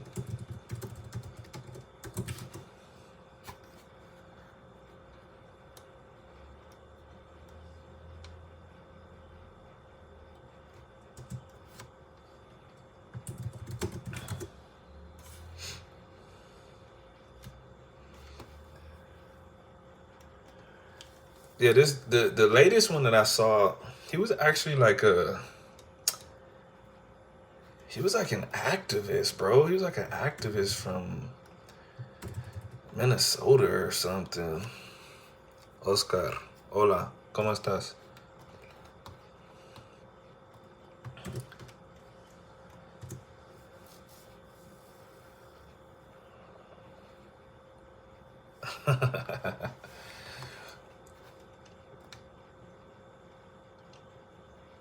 Mike, you know what's so crazy to me?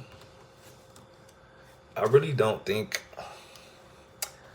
that Paisa accent is sexy. I think I'm like in the minority of the world. I think it's cool. But I don't know. Just don't do nothing to me, man. Motherfuckers, I don't know, bro. This shit just sounds weird. It's too whiny, bro.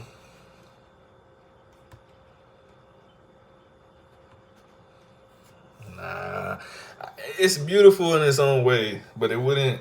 If I was single, that shit wouldn't get me. I wouldn't want to deal with that the rest of my life, bro. it's too whiny, bro.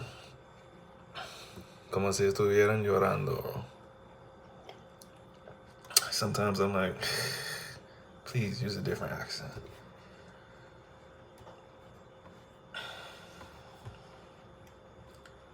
It's not sexy per se. It is unique. I agree with that. Mike, do you know much? Do you know much about Cali accents? That's a hate it or love it thing too, for sure. They have very unique accents. Suena como un berrinche a veces. Exactly, bro.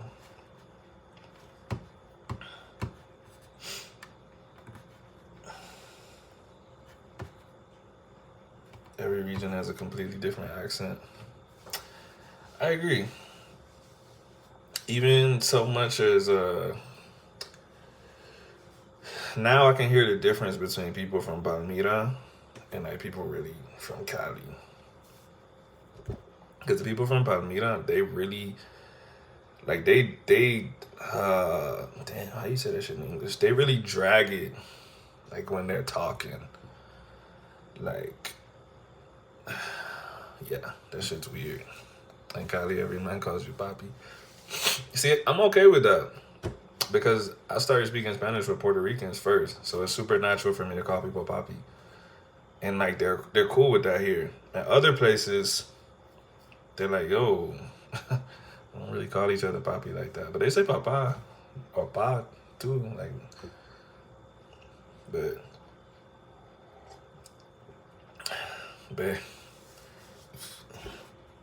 Mike, you think you understand that bass shit until you get here. That shit makes no sense, bro. They say bae for everything. Like, just no reason, bro. They just started the sentence with bae. What does epa mean? Epa has a lot of different meanings. Sometimes people will just kind of say it like a what's up. But they also said when you're dancing, it's versatile. But yeah, definitely like eso.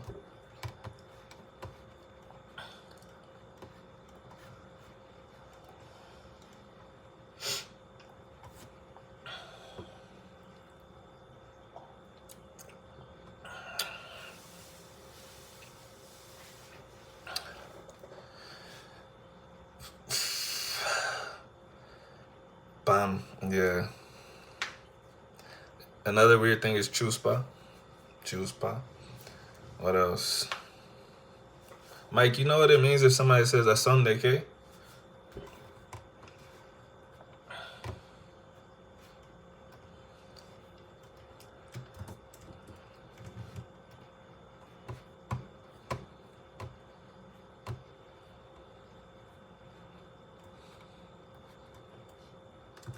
Giselle, what you laughing at?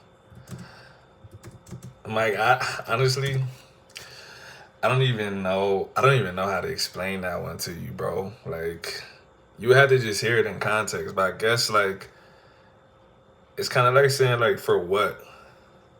Why? I don't know. It probably took me like 5 times hearing that shit to just be like, what? Like, what are you saying right now, bro? But really, just like, I son de que. Will says that shit all the time, bro. And I was like, okay.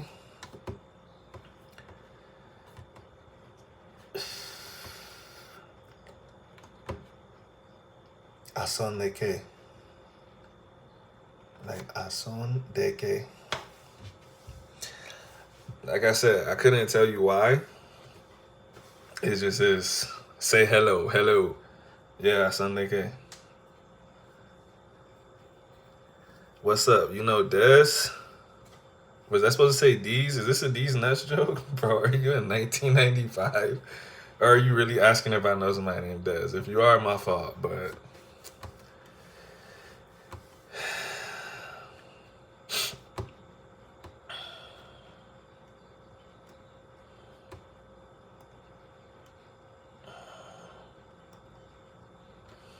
Bro, how old are you, dog? I already knew what you were doing, bro. Yeah, you gotta be 8 years old, bro.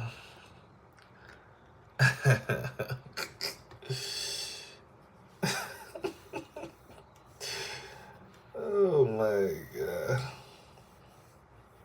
Am I 30? I'm 31. Basically the same thing, but yeah.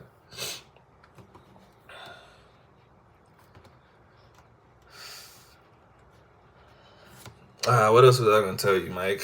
We already said Chuspa. I saw Nick K. Sometimes I be hearing. Sometimes like I don't be knowing like what's not Colombian because like I learned from Will, right? I learned from Will, and I live here now. So like some stuff I've been hearing since I spoke Spanish. So I don't know if it's not normal. Like I didn't know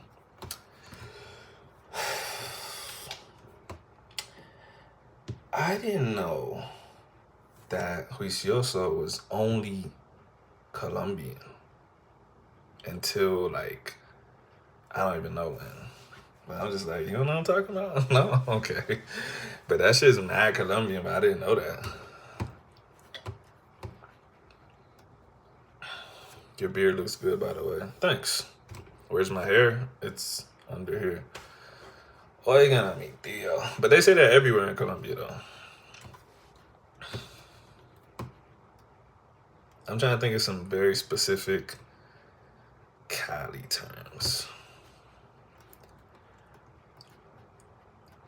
Nah, dog, you ain't hearing no people outside of Colombia say juicioso, bro. Nah.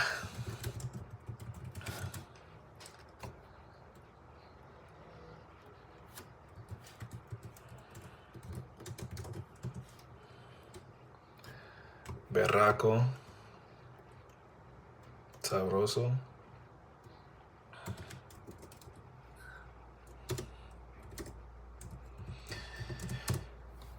I would have to think of some conversation I've had to think of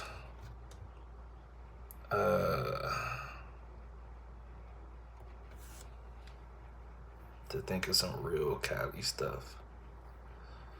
Una mamacita.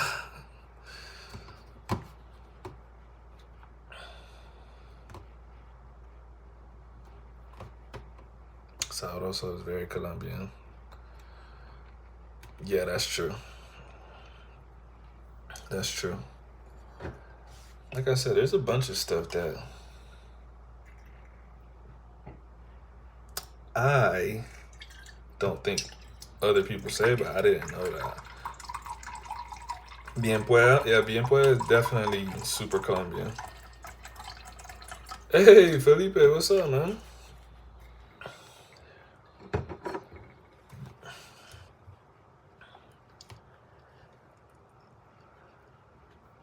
Borondo is very. I think Borondo might only be from Cali, to be honest.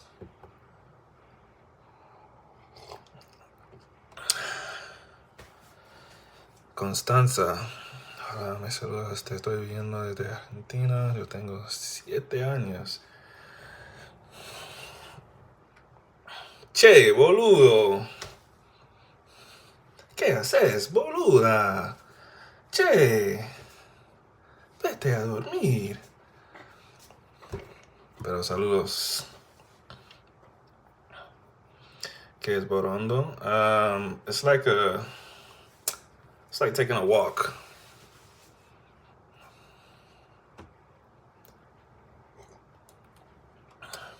Like dar una vuelta. Giselle, what about like parche, desparchado? Are those Cali words or Colombian words? I actually don't know anything outside of Cali, so I don't even know if something is Cali or not. Everything is just whatever to me.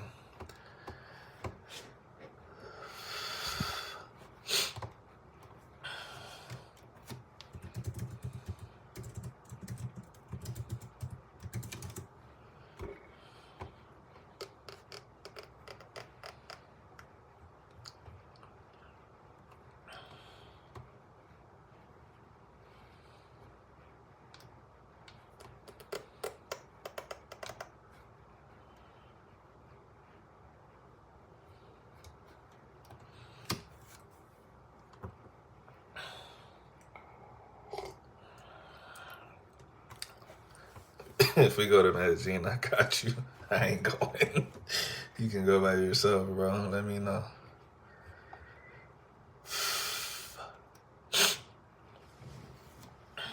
What else? What else?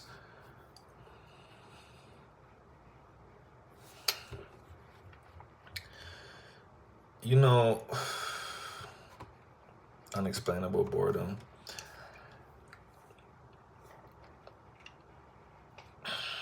No, I knew you was talking about the slang, but you put if we go, so I was like, nah. What about Giselle Chichipato? Is that only Cali or is that the whole of Colombia?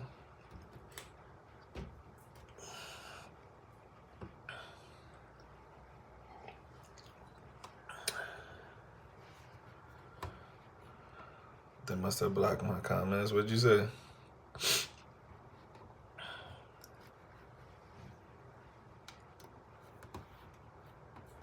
Chichipato is like a stingy person, I guess.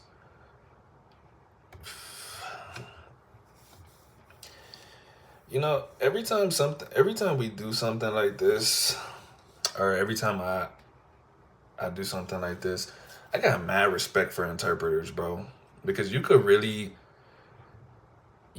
really understand something fully well, and when you need to switch to the other language, you're like, "Ooh, what's a good word for this?"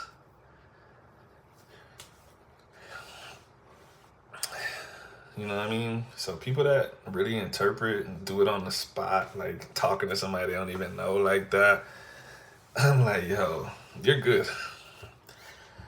I looked at the article. It's crazy, man. I'd be afraid to go over there. Psh, you should be, bro. Telling you, bro. I seen like 10 foreign nationals get killed in Medellin in like the last month. Maybe 5 of them were American.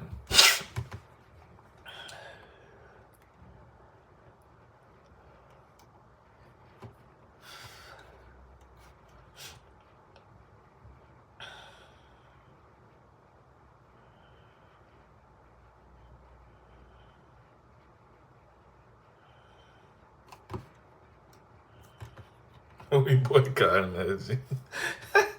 I've been boycotting that shit.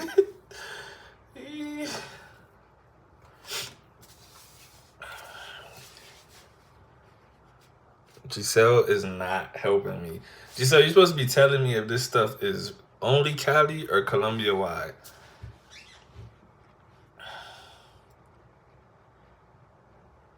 If I hear hola amor, I'm fighting, bro. Start swinging instantly. Like, no, you can't set me up. Chichipatos out of Colombia. Okay. What about Chucha, Pecueca? That's all of Colombia or Cali? Bro, she asked your body count? Nah, bro. Stop talking to her, dog. Stop.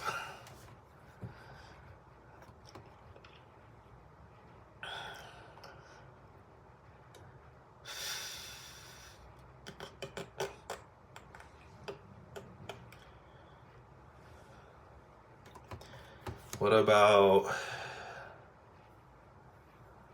Hincho?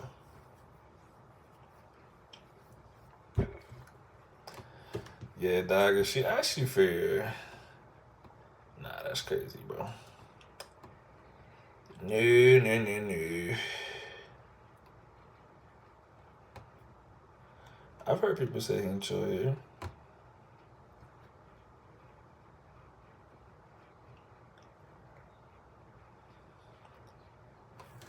Nah, Mike, it's not just Colombia. Some of that shit's only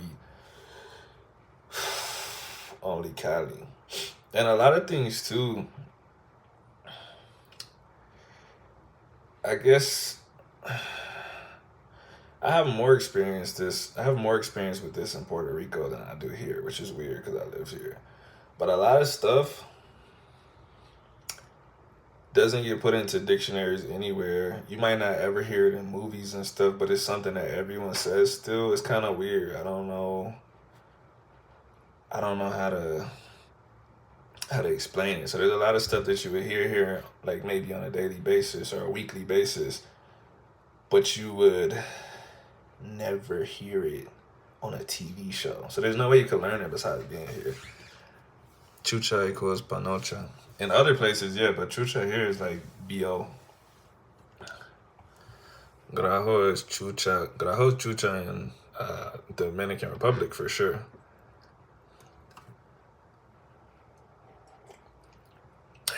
That brings me to another point.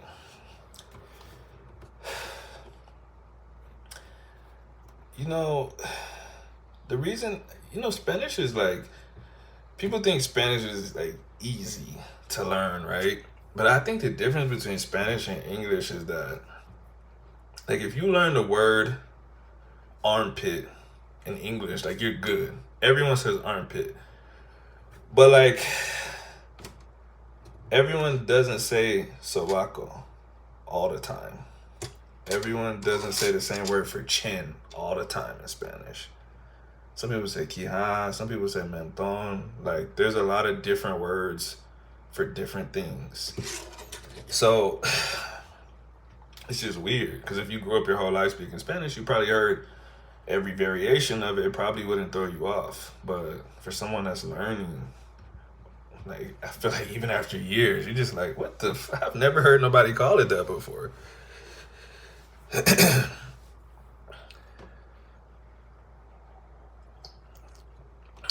In Puerto Rico, they say la crica. La crica.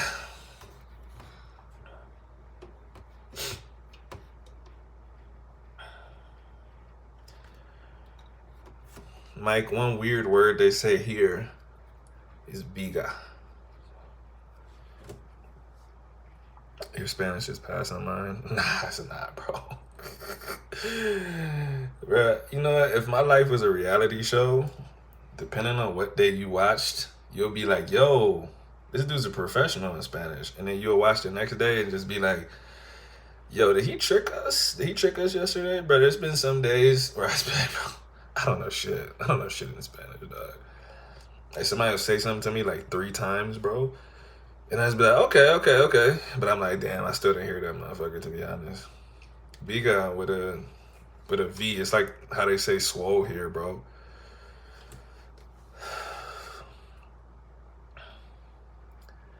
Ah, you like the movie, bro? I love that movie. It was so good, bro. It was crazy too, because like I had this whole list of movies and I was getting ready to watch them. And that shit popped up at the last minute. And somehow it randomly just started playing. It was the weirdest thing. And like just from the beginning of it, I was like, you know what, I'm gonna see it through. And I really liked it. When I heard Colombian saying marica. That's a funny comment. You know, and that's a good word too to go along with what we were just talking about. Only Colombians and Venezuelans can get away with saying marica. If anyone else besides a Colombian or a Venezuelan call me marica, I'll be ready to fight. But like, that's just how they talk. Crazy that countries could be so different. I don't like that.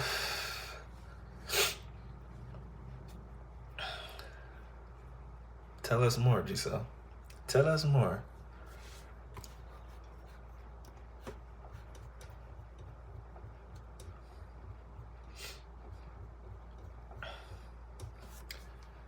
Women call me marica. Yo, you're so Colombian for typing MK. First of all, only a Colombian would type that, or a Venezuelan, because a regular person wouldn't know that MK means marica.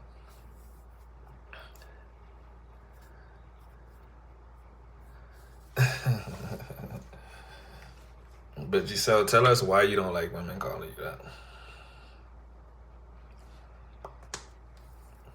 When I see MK, I think of Mortal Kombat. Oh God, there's this Colombian girl I know. She's like a weightlifter, and so we talk sometimes. And I think she's from Bogota. Yeah, she's from Bogota. And she would message me, and sometimes she would put MK in there, and I'd be like, that shit must be a typo. I'm like, maybe this shit's me, but she put it like accidentally hit K or something like that. It took me so long. It was actually one time she sent a voice note. She said Marika like 3 times in that shit. I'm like, yo, this is her typing Marika. I didn't even know this whole time. It's low. It means they're used to cursing. Ooh, you're one of those non-cursor people? I'll keep that in mind. Make sure I don't cuss in front of you. I'll be cussing my ass off. I'll be cussing a lot.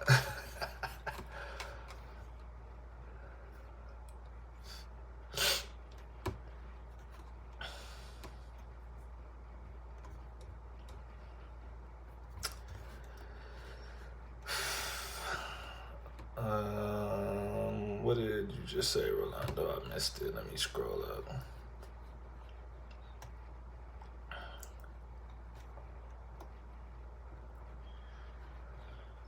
There's words in Spanish that come from Celtic, Latin, Basque, Goth. I scroll past it again. And Arabic. Facts.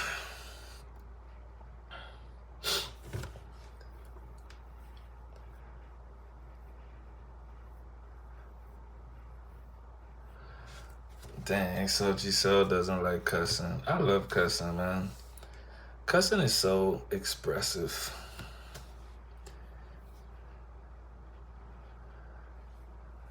I dated a Colombian woman here in the States a year ago, and she hated when I used the word joder. She said it was low class. In what sense? Like what? Saying like no me jodas or what?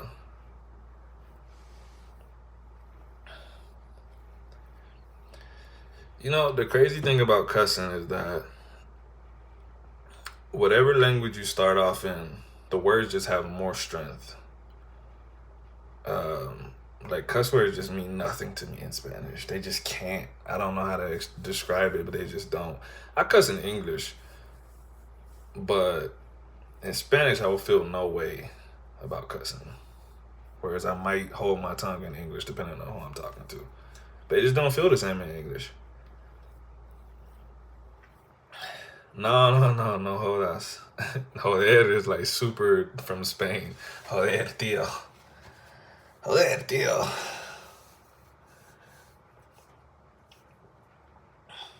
I knew what you meant, Mike. Or at least I thought I did. How can you not like no jodas? I mean, here in Cali, they say like no jodas. No jodas. But why? She really didn't like that word? That's crazy, bro. I mean, I know some people like that in English. I know some people like that. They'll be like, cussing is just a way to show that you don't have the vocabulary to say something else. And I'll be like, no, bitch. I just want to cuss. What are you talking about?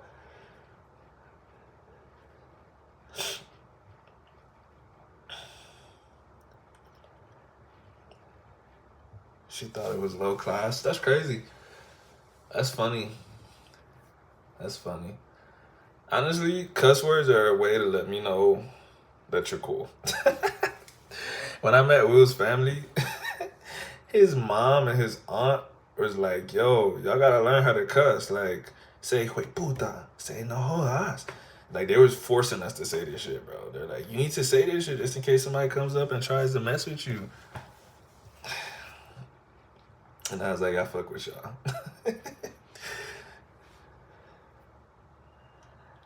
And listen to the translation in English. Bro, I might have said this before on here, but I'm part of like I'm like a moderator. This dude wanted me to join this,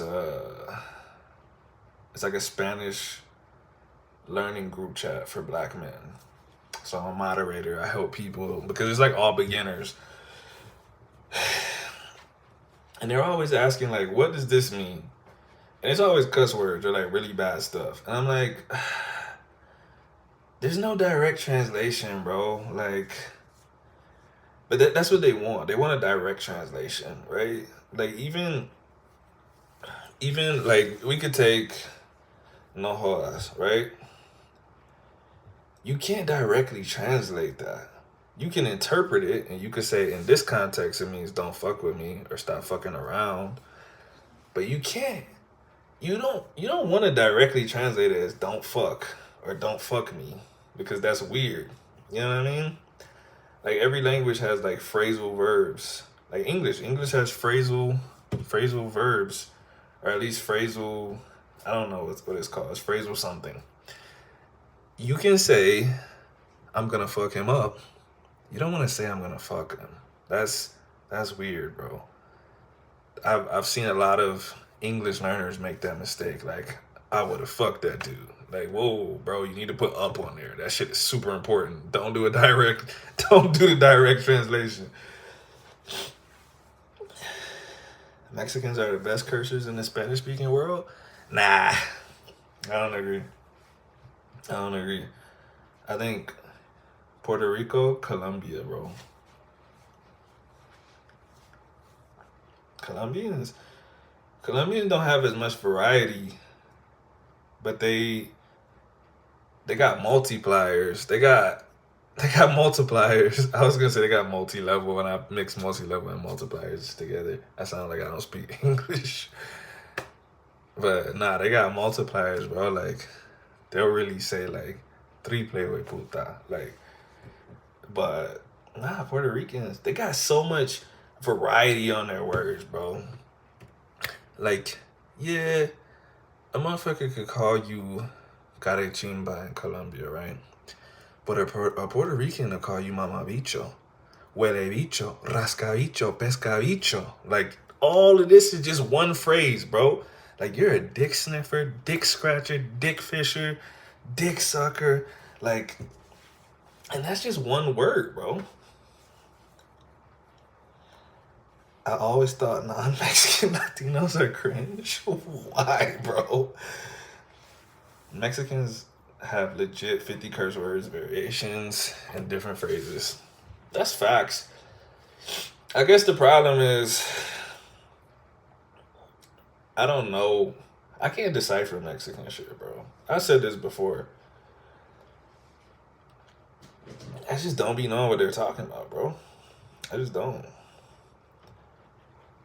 Like, I can't keep up with all the, like, pedos, pedas, madrazos, madres.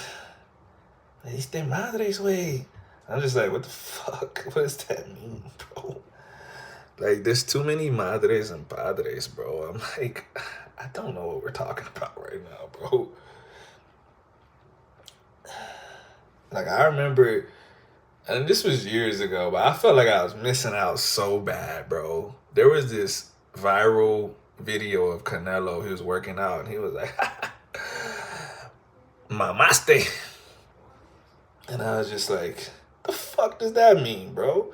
And everyone in the comments was just like dying, and they was like reposting it, putting their own captions on there, like, oh, when you ask your mom this, and he just like, la mamaste. And I was like, how's this shit so funny, bro? I don't know what's happening, bro. But hey, you can't know every culture, bro. So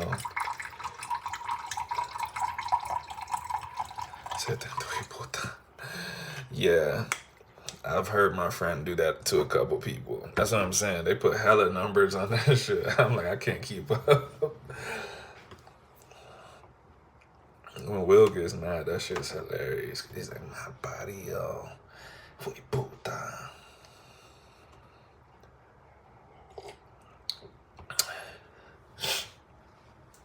Yeah, you know what, man? Yeah. I was in a Mexican boxing gym for a while. And I would learn a lot from them, but I still just felt like there were just so much that I didn't know.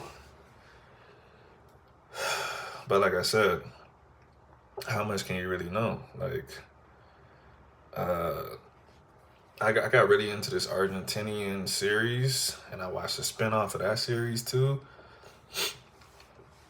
And I learned so much watching that shit, and I would understand the cuss words that they use because I had heard them so much, but I could never tell you like what the equivalent was uh, in English or something like that.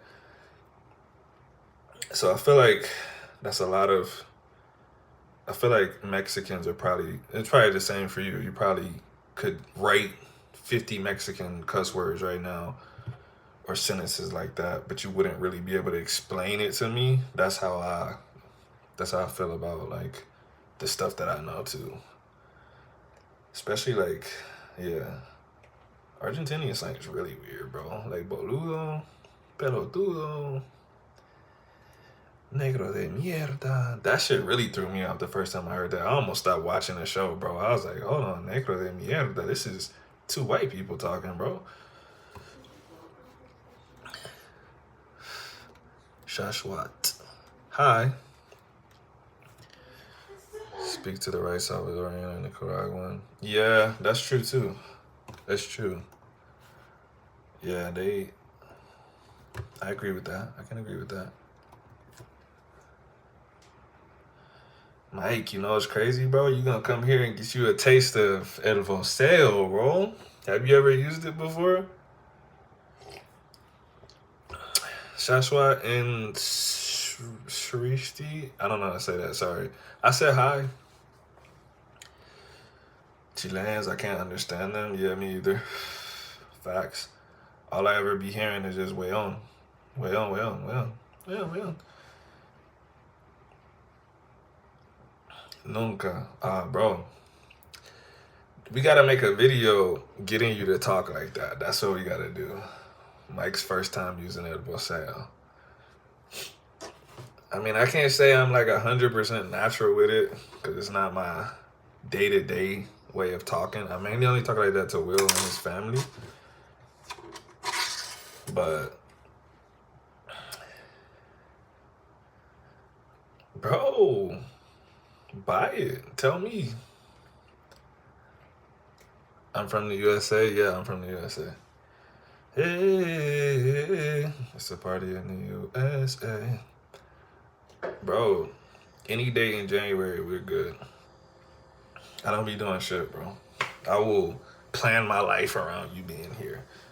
If I got clients I gotta take care of for training, I'm gonna be like, yo, I'm putting your workouts in there early. I'm not gonna be available these days. I'm hanging with my boy Mike.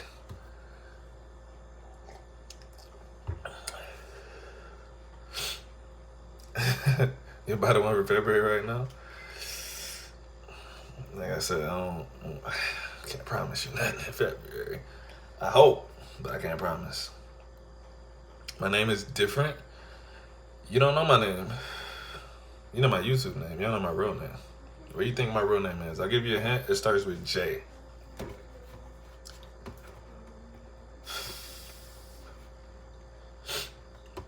And this live got active because of Mike and Giselle, my conversation starters. Fuck with y'all. Don't have me coming solo. Listen, bro. Get refundable tickets. If you get a date and I'm gone, I'm gonna tell you ahead of time, like, bro, I'm gonna be gone by then. As of right now, I don't have a date that I'm leaving. We're working some stuff out. We might have a connect for some jobs in Puerto Rico, so that's what we're looking into right now. We'll see. Why does he have to wait? Because that shit costs money. All the weekend flights this month have an 11-hour layover in Bogota. Bro, go kick it in Bogota. That shit's fun. We had a long ass layover in Bogota too. But we just like we actually be buying like the lounges and shit. So yeah. So in that airport, we was at some super lounge and yeah, we were just kicking it. You are very funny and what? You're very funny and fuck. Is this your first time using English? My sister lives in Bogota. I know what you meant, Giselle. Don't worry.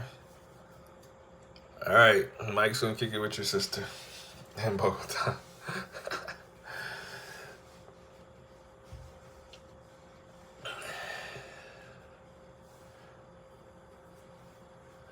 Let's go. Giselle connecting with your sister. Let's get Mike here.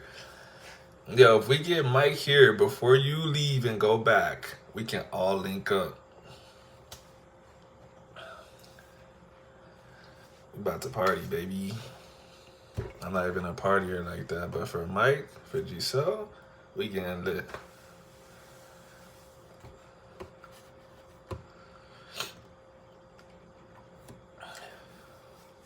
Look, all we care about is Mike being safe. It don't matter how old she is.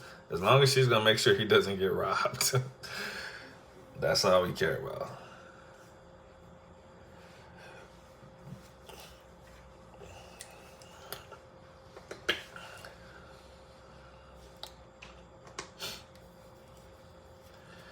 Get us in contact. Yeah, bro.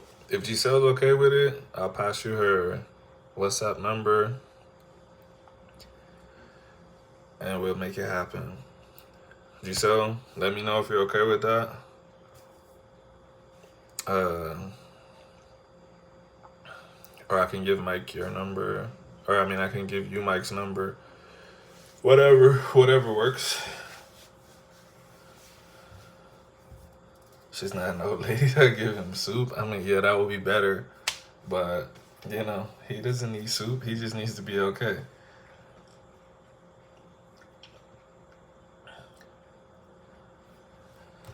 What I really want Mike to do, I really want you to climb up to the 3 crosses. That's what I want. I told Spanish Blueprints that too. I'm like, bro, if you come here on Sunday, we need to climb. We need to climb El Cerro. He said he was gonna do it. So I'm ready. You can grab a coffee or go around, 11 hours is a long time to just be waiting. But you're not sprinting that shit. I don't care what kind of shape you're in. That shit's steep, bro. Giselle, hit your sister up. Tell her we got a very special VIP coming in and we need him to be taken care of for, 6 to 10 hours. Tell her we're going to give her some money. How much money? I don't know. Mike's going to give the majority of it. I'll give a little bit. But we're going to make sure it's worth her time. All she has to do is just make sure he's safe. As long as it's still I'm a hiker. Okay, all right. You might be straight then, bro. Look, I'm heavy, bro. Like, I'm in shape, but like 215, 220 pounds is still just a lot of weight to go straight up a mountain, bro. So, like, I be drenched in sweat, breathing hard. It's never like, I'm going to stop, I'm going to fall out or some shit like that. I be working, bro. You know what I'm saying? Like, same thing in, like, boxing. Even when I was a runner, to be honest, even when I was smaller, I would breathe heavy when I was running. People would be like, he's tired. And I'm like, no, I'm not. Nah, I smoked them motherfuckers. But, yeah, bro, I'll be like, people be like on a mountain asking me, like, you good? And I'm like, I'm chilling, I'm good. But it's a hard little climb. Giselle, you ever done it? You ever climbed the cerro? The Tres Cruces or no?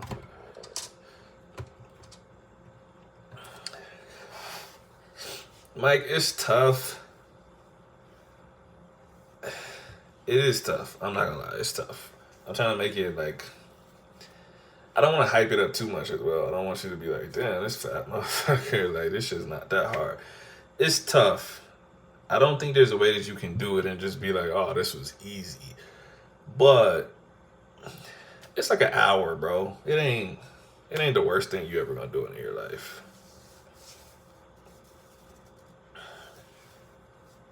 May 3rd. Why May 3rd? What's happening on May 3rd?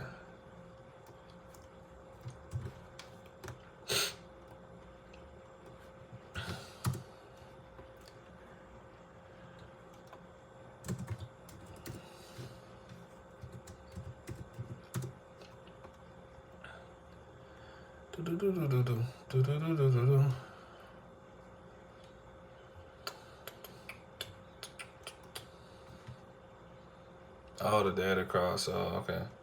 Well, I'm definitely not gonna do it on that day. To be honest, even though even though I don't really like being by myself out here, one of the times when I went, when there was a lot less people, I liked it better because there was no one like behind me, like waiting on me to. Because there's some parts where it gets like you need to go through this part to get up, and I hate like having to like turn to the side and be like, no, go ahead, go ahead, go ahead. So I like when there's not a lot of people out there.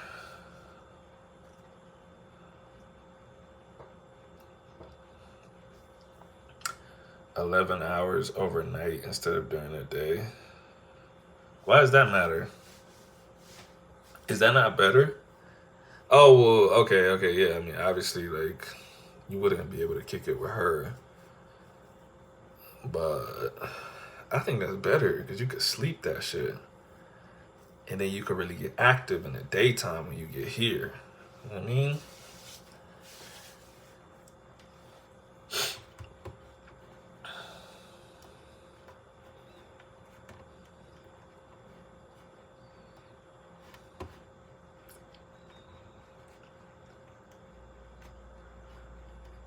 Sometimes more than once. Oh hell nah. Listen, I've only climbed it a couple times, but the couple times I've climbed it, it was not. It was not something I would do more than one time in a day. Next week is less than 250. Giselle's rich. She flexing over here. She like, bro, this shit easy money, bro. Just buy this. Let me hold 100, Giselle. Let me hold some money, big dog. Big money. The layover is the Sunday after I leave Cali. Just realized I had the Delta airline only filter. Yeah, you tripping, bro. Go ahead and get you that. Go ahead and get you that Avianca flight. Fucking window gonna fly off while you flying. Did y'all see that story of the plane that was leaving Portland and the fucking door just came off in the air? Bro, I would have passed the fuck out, bro. I would have cried, bro. I don't got a fear of heights or nothing like that. I do like just going to sleep when the flight starts, so I don't have to deal with any turbulence and stuff. But I'm not like, oh god, I'm scared. But if the door comes off while we're flying, bro, I'm gonna pass out, bro. I'm gonna pass out. And so that story was crazy to me. The door really came off while they were flying, bro. Hi, all best wishes for the Army. Best wishes for you. I can't sleep on flights less than 4 hours. Not me. Bro, I'm the sleepiest dude you ever met in your life. I can fall asleep anywhere. I think the Army did that to me. But, yeah, bro, I'll just be knocked out. But I also, like, if I know I'm gonna fly, I intentionally don't get sleep the night before so I can go to sleep on the plane. There's nothing worse to me than being uncomfortable and awake. So if I'm, like, uncomfortable in my seat and I can't fall asleep, I just get pissed, bro. Okay, let's see. Airplane window flew off.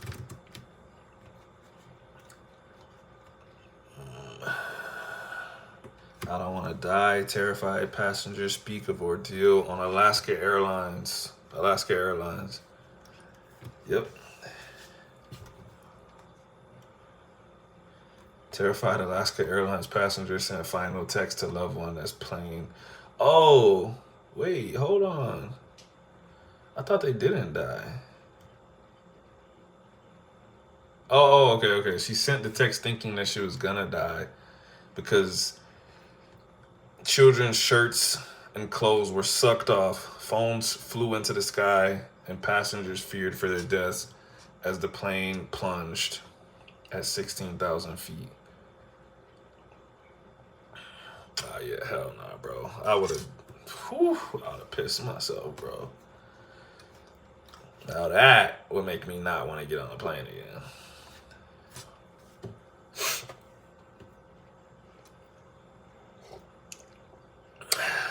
Please send me your what?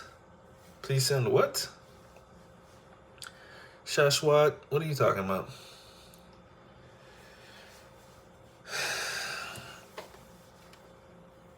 Boycott Alaska Airlines. All 177 passengers and crew were safe when they landed in Portland. How did they land the plane? I don't know, bro. I have no idea. I tell you what, though, bro. I would have sued the shit out of them. And when they tried to rebook me, I'd have been like, nope, I don't even want to fly no more, bro.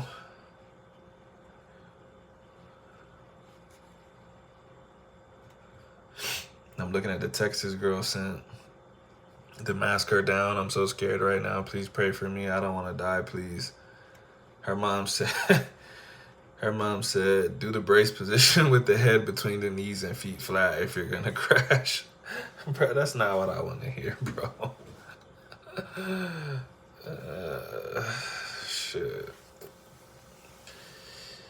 How do you land a plane with a door open? I don't know, bro. I had a moment like that when I flew to Germany about 10 years ago. Scariest moment of my life, bro. I was drenched in sweat, bro. Like, literally looked like I had just ran like 8 miles, bro.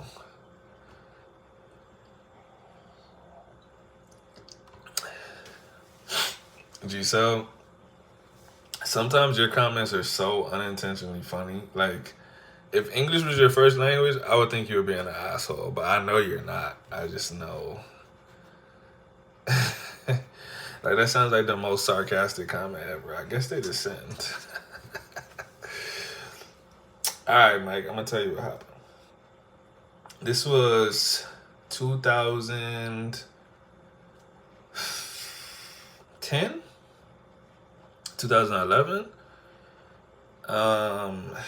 Basically, there was a crazy amount of snowstorms happening on the East Coast of the United States and in Europe. I took a flight to Germany because my family was over there, and I was literally the last plane to leave New York, and they shut the airports down, bro. They shut down JFK, all of that shit, because the weather was too bad, but they let us go. So we're flying. It's a long ass flight. I was asleep. But as we start approaching Berlin, the pilot's like, yeah, it's snowing a lot. We're going to experience some turbulence and blah, blah, blah. Bro, we started getting close, and the plane was shaking so hard. There was a girl, I don't even remember how old she was, bro. Like, my memory's like blank because I literally thought I was going to die. She was like literally squeezing me with all of her might and screaming, bro. And I was just like sitting there like, just like shaking, bro, and like sweating, like trying to take deep breaths, and like we just was like that shit was crazy, bro. And then because there was so much snow, the pilot couldn't see the ground. So we were coming down so fast, bro, we smacked the fuck out of the ground. I went up, hit my head on the thing, bro, and I literally thought we were crashing, and I was dying at that moment. So I just like kind of like held my breath. And then I was like, oh shit. I was like, yo, we're still alive. Like, I literally was like, yo. And like everyone was just like praying and like crying and screaming, bro. And I was literally just like, what the like, bro, I was so drenched in sweat. It was crazy, bro. Because it wasn't like 30 seconds of turbulence, bro. It was like 10 minutes. And then we hit the ground hard as hell, bro. No, it is hilarious to look back on. But at the time, it was not hilarious at all. But, yeah, that day, I literally thought I was going to die, bro. I was like, damn, like, this is how I die, bro. Like, my first year of college, like, I didn't even get to do shit, bro. Giselle, you can't ride on Spirit. That shit gonna fall apart in the air. The pilot thought it was funny to hand over the steer them. Oh, that shit's not funny at all. Nah, dog. Nah, Mike. The landing was crazy, bro. I've had a couple of military flights that I would say are a little bit scarier overall because the smaller plane it is, like, the more it's affected by the wind.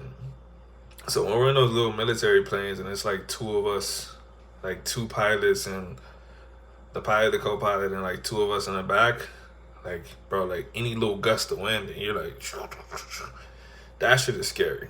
But since it's the whole time, I kind of like convince myself like this is just how it is. But when you having a smooth ride, bro, and then all of a sudden you just start like going crazy, that shit's scary, bro. I don't fuck with small planes at all. Like too many people die on like helicopters and small planes. I just don't like it. But I had to when I was in the military. I didn't have a choice. They're like, oh, you're going to Fort Leonard Wood, Missouri. You'll be leaving at 8 o'clock in the morning. We got your flight booked. I'm like, what airlines is this? And they're like, it's not an airline. You're going on a military plane. I'm like, what the fuck? Mike, I just checked. Yeah, Mike. I mean, Giselle, what are you checking? Do you even know where he leaves from?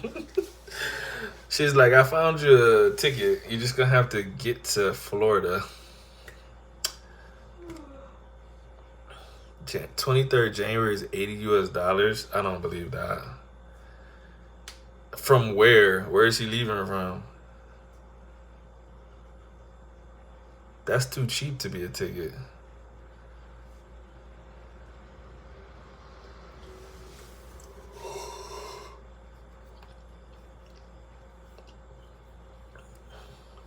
Giselle, you crazy.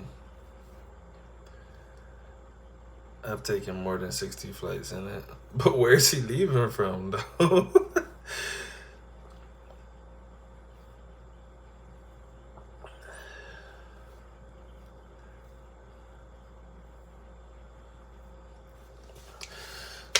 Mike, as long as you get here before Friday night, you good, bro. Like, as long as we could go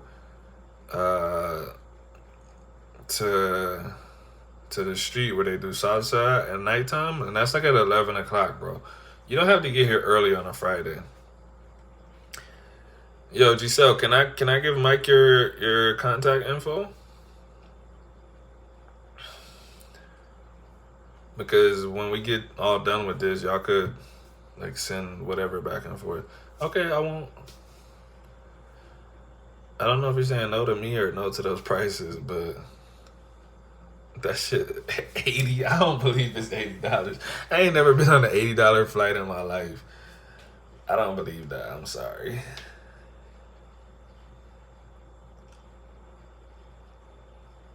But yeah, Mike, as long as you get, I know you want to enjoy 3 full days or whatever, but as long as you get here before Friday night, so we could go to, like I did a salsa on Friday night. We can wake up on Saturday, do whatever you want to do on Saturday, and Sunday too. You don't have to be here early on Friday. I can get to Miami from Atlanta for less than 100. Giselle, she got special tickets, I guess. I don't know. I ain't never seen. Yeah, I can send them your number. I'll give them your number when I get off of this. I'm about to get off in like 5 minutes anyways, probably. I'm almost at 3 hours. I might as well just go to 3 hours. Oh no, I'm already at 3 hours. I'm a free spirit member? What does that even mean?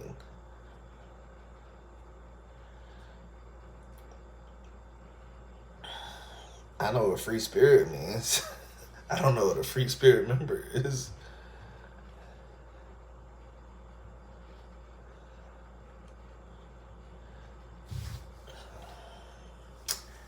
This is interesting. Now I'm wondering when you're gonna get here, Mike, because this could be fun. Spirit's frequent flyer program. All right, here's what we do. We give Giselle money so she can book the ticket. It's too easy. And she could do it like the drug dealers do and take a little bit off the top. She could just tell you, like, hey, this shit costs $90, but it really costs $80. Then she gets $10. You feel me? Everybody wins because you don't have to pay $770. If it was me, I'd say the ticket costs $120 if it really costs $80. But that's just me. I'm a scam artist.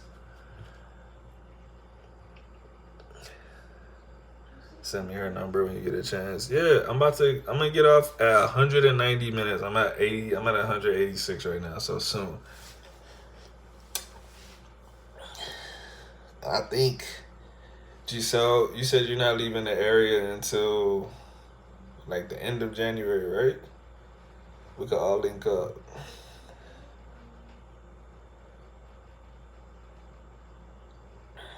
I've been to Chicago going and coming for 92.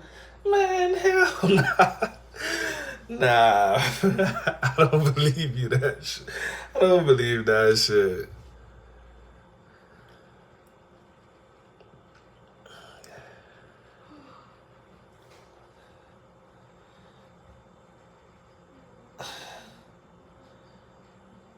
$92.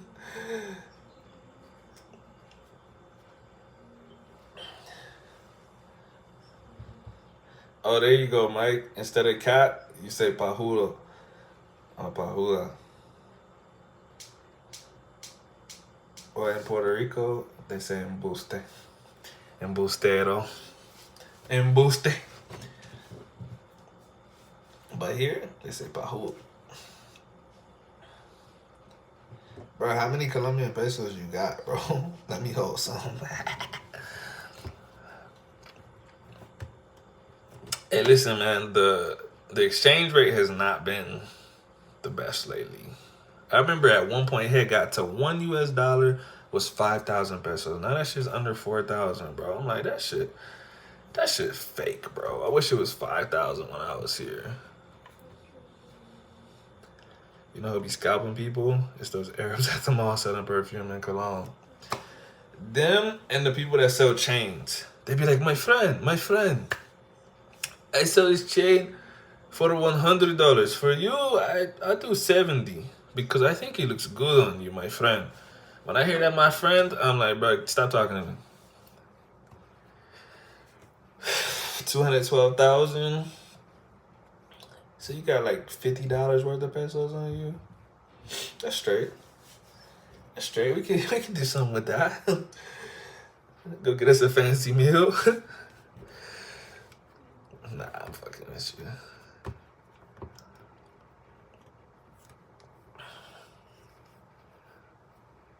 You actually have quite a bit of Colombian pesos. I don't know why you have that much on you.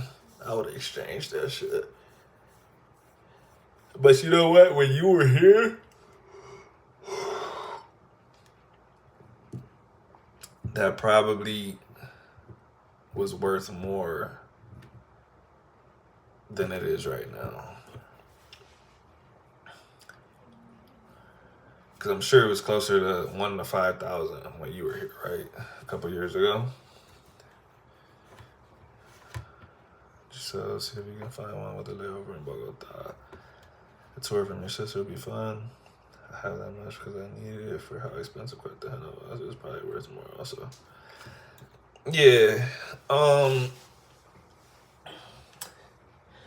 really don't think Cali is expensive. It depends on what you want to do, right? So, like I said, last week was the first time we went to see the Jardin, and that shit was expensive, but it was worth it. That restaurant was amazing, bro. I should take you there. It was amazing food. And honestly, this dude was speaking so fancy that neither me or Axa could understand everything he was saying. And like, I really feel like he thought we were stupid. Because like sometimes he would be talking and I'd be like, what is he talking about, bro? Like he would, you know, those like at those fancy restaurants where we're like, we have this, which is gonna pair perfectly with this, and it's gonna bring out the aroma of blah blah blah. So he would be talking like that, but in Spanish. And I would just be like, uh, okay. And then like I guess he would get done talking and he would ask me if I wanted a certain thing. But I just be like, I don't know any of that shit that you said, bro. This is too fancy for me. And like, yeah, but the spot's nice though. Any keto meals? Oh, probably. Going about Cali, hell yeah, bro. One time they told me they would drop the price down to 25. I googled it, 25 is retail. Hey, that's just the hustler's life right there, bro. That's how you start off. If the shit costs $25, you're like, yo, take this, good deal, $40. And I'm like, oh, $40. You're like, all right, I can do 35. I can't do lower than that. And they say, what about 30? You know what? I really like your energy, bro. I'll give it to you for 30, but I can't do lower than 30. You give it to him for 30, you made $5, bro.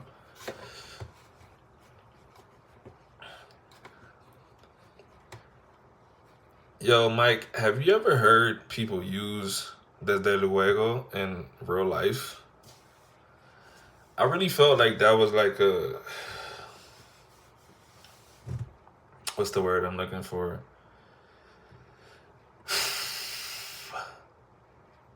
Like a novel term. You know, there's certain shit that only Shakespeare says.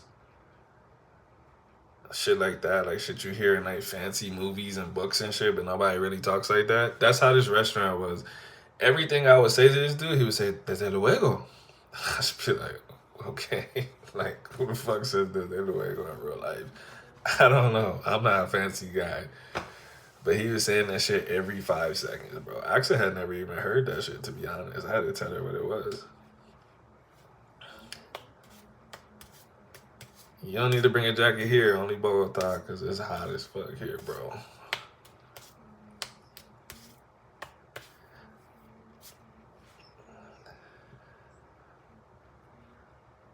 You can go around a day, have lunch, eat ice cream. Bro, I had never heard it used in real life either. I knew what it was, but it was just so strange hearing it like every 5 seconds. Like literally, I'd just be like, oh, okay, man, that's blah, blah, blah. And he would just be like, desde luego. And he would just go get it. And I'd just be like, what the fuck? Like, why are you talking like that, bro? No shorts still? You talking about Cali? Cause yeah, I mean, nobody really wears shorts here, even though it's hot. It's kind of weird. Well, if you're lacking anything, I'll give you some clothes, bro. Just pull up. If I don't have it, I'll buy it for you. But I got so many extra clothes and shit that I don't be wearing, bro. Like, I came here with a big ass suitcase and I be wearing like 2 outfits, bro. So I got a lot of clothes that you could fit. I got some shorts. I got all kinds of stuff, bro. And if not, like I said, we'll hit the mall, buy some cheap shit. You really just need to make sure you're here on a Friday night so I can show you like I did the salsa. And besides that, anything else we can do anytime. Yeah, I'm still on field. I'm about to get off, bro. Chippy choppy. That shit's not that exciting, bro. It's just a mall. You're just gonna be like, oh, okay. This is cool, I guess.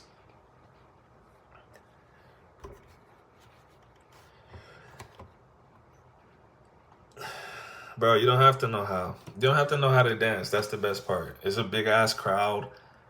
I'll teach you. I'll teach you the most simple steps, bro. You'll get that shit in like 1 minute. I'm not like an expert dancer or nothing, but trust me, I could teach you. I could teach you, bro. I got you, bro. I went past 190. Y'all supposed to let me know that it got to 190 so I could get off of here. Y'all didn't tell me. Alright. The only reason I'm going to get off right now is because I want to hurry up and give you the number so y'all can coordinate and maybe make that happen.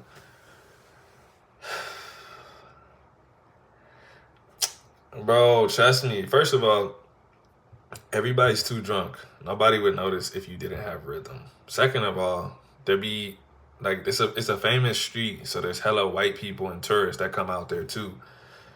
Third of all, everybody's dancing at the same time.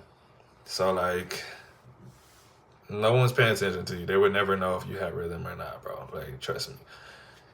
Come to the crib. I'll teach you a few steps. You'll be able to use that shit easy out there. Too easy, bro. Too easy. Huh? Teach him the basic. Yeah, that's all you need. If you don't know anything, teach him the basic or teach him like something like the Cali basic, not the actual basic. Yeah, that shit's too easy. Yeah, it's almost midnight. All right, I'm off of here. Giselle, I'm about to message you, and then I'm gonna give Mike your number, cause it's almost bedtime, and I actually have to do something for my clients still, so I really shouldn't have stayed on this late. So, salute. Talk to y'all later. It was a good chat tonight. Peace.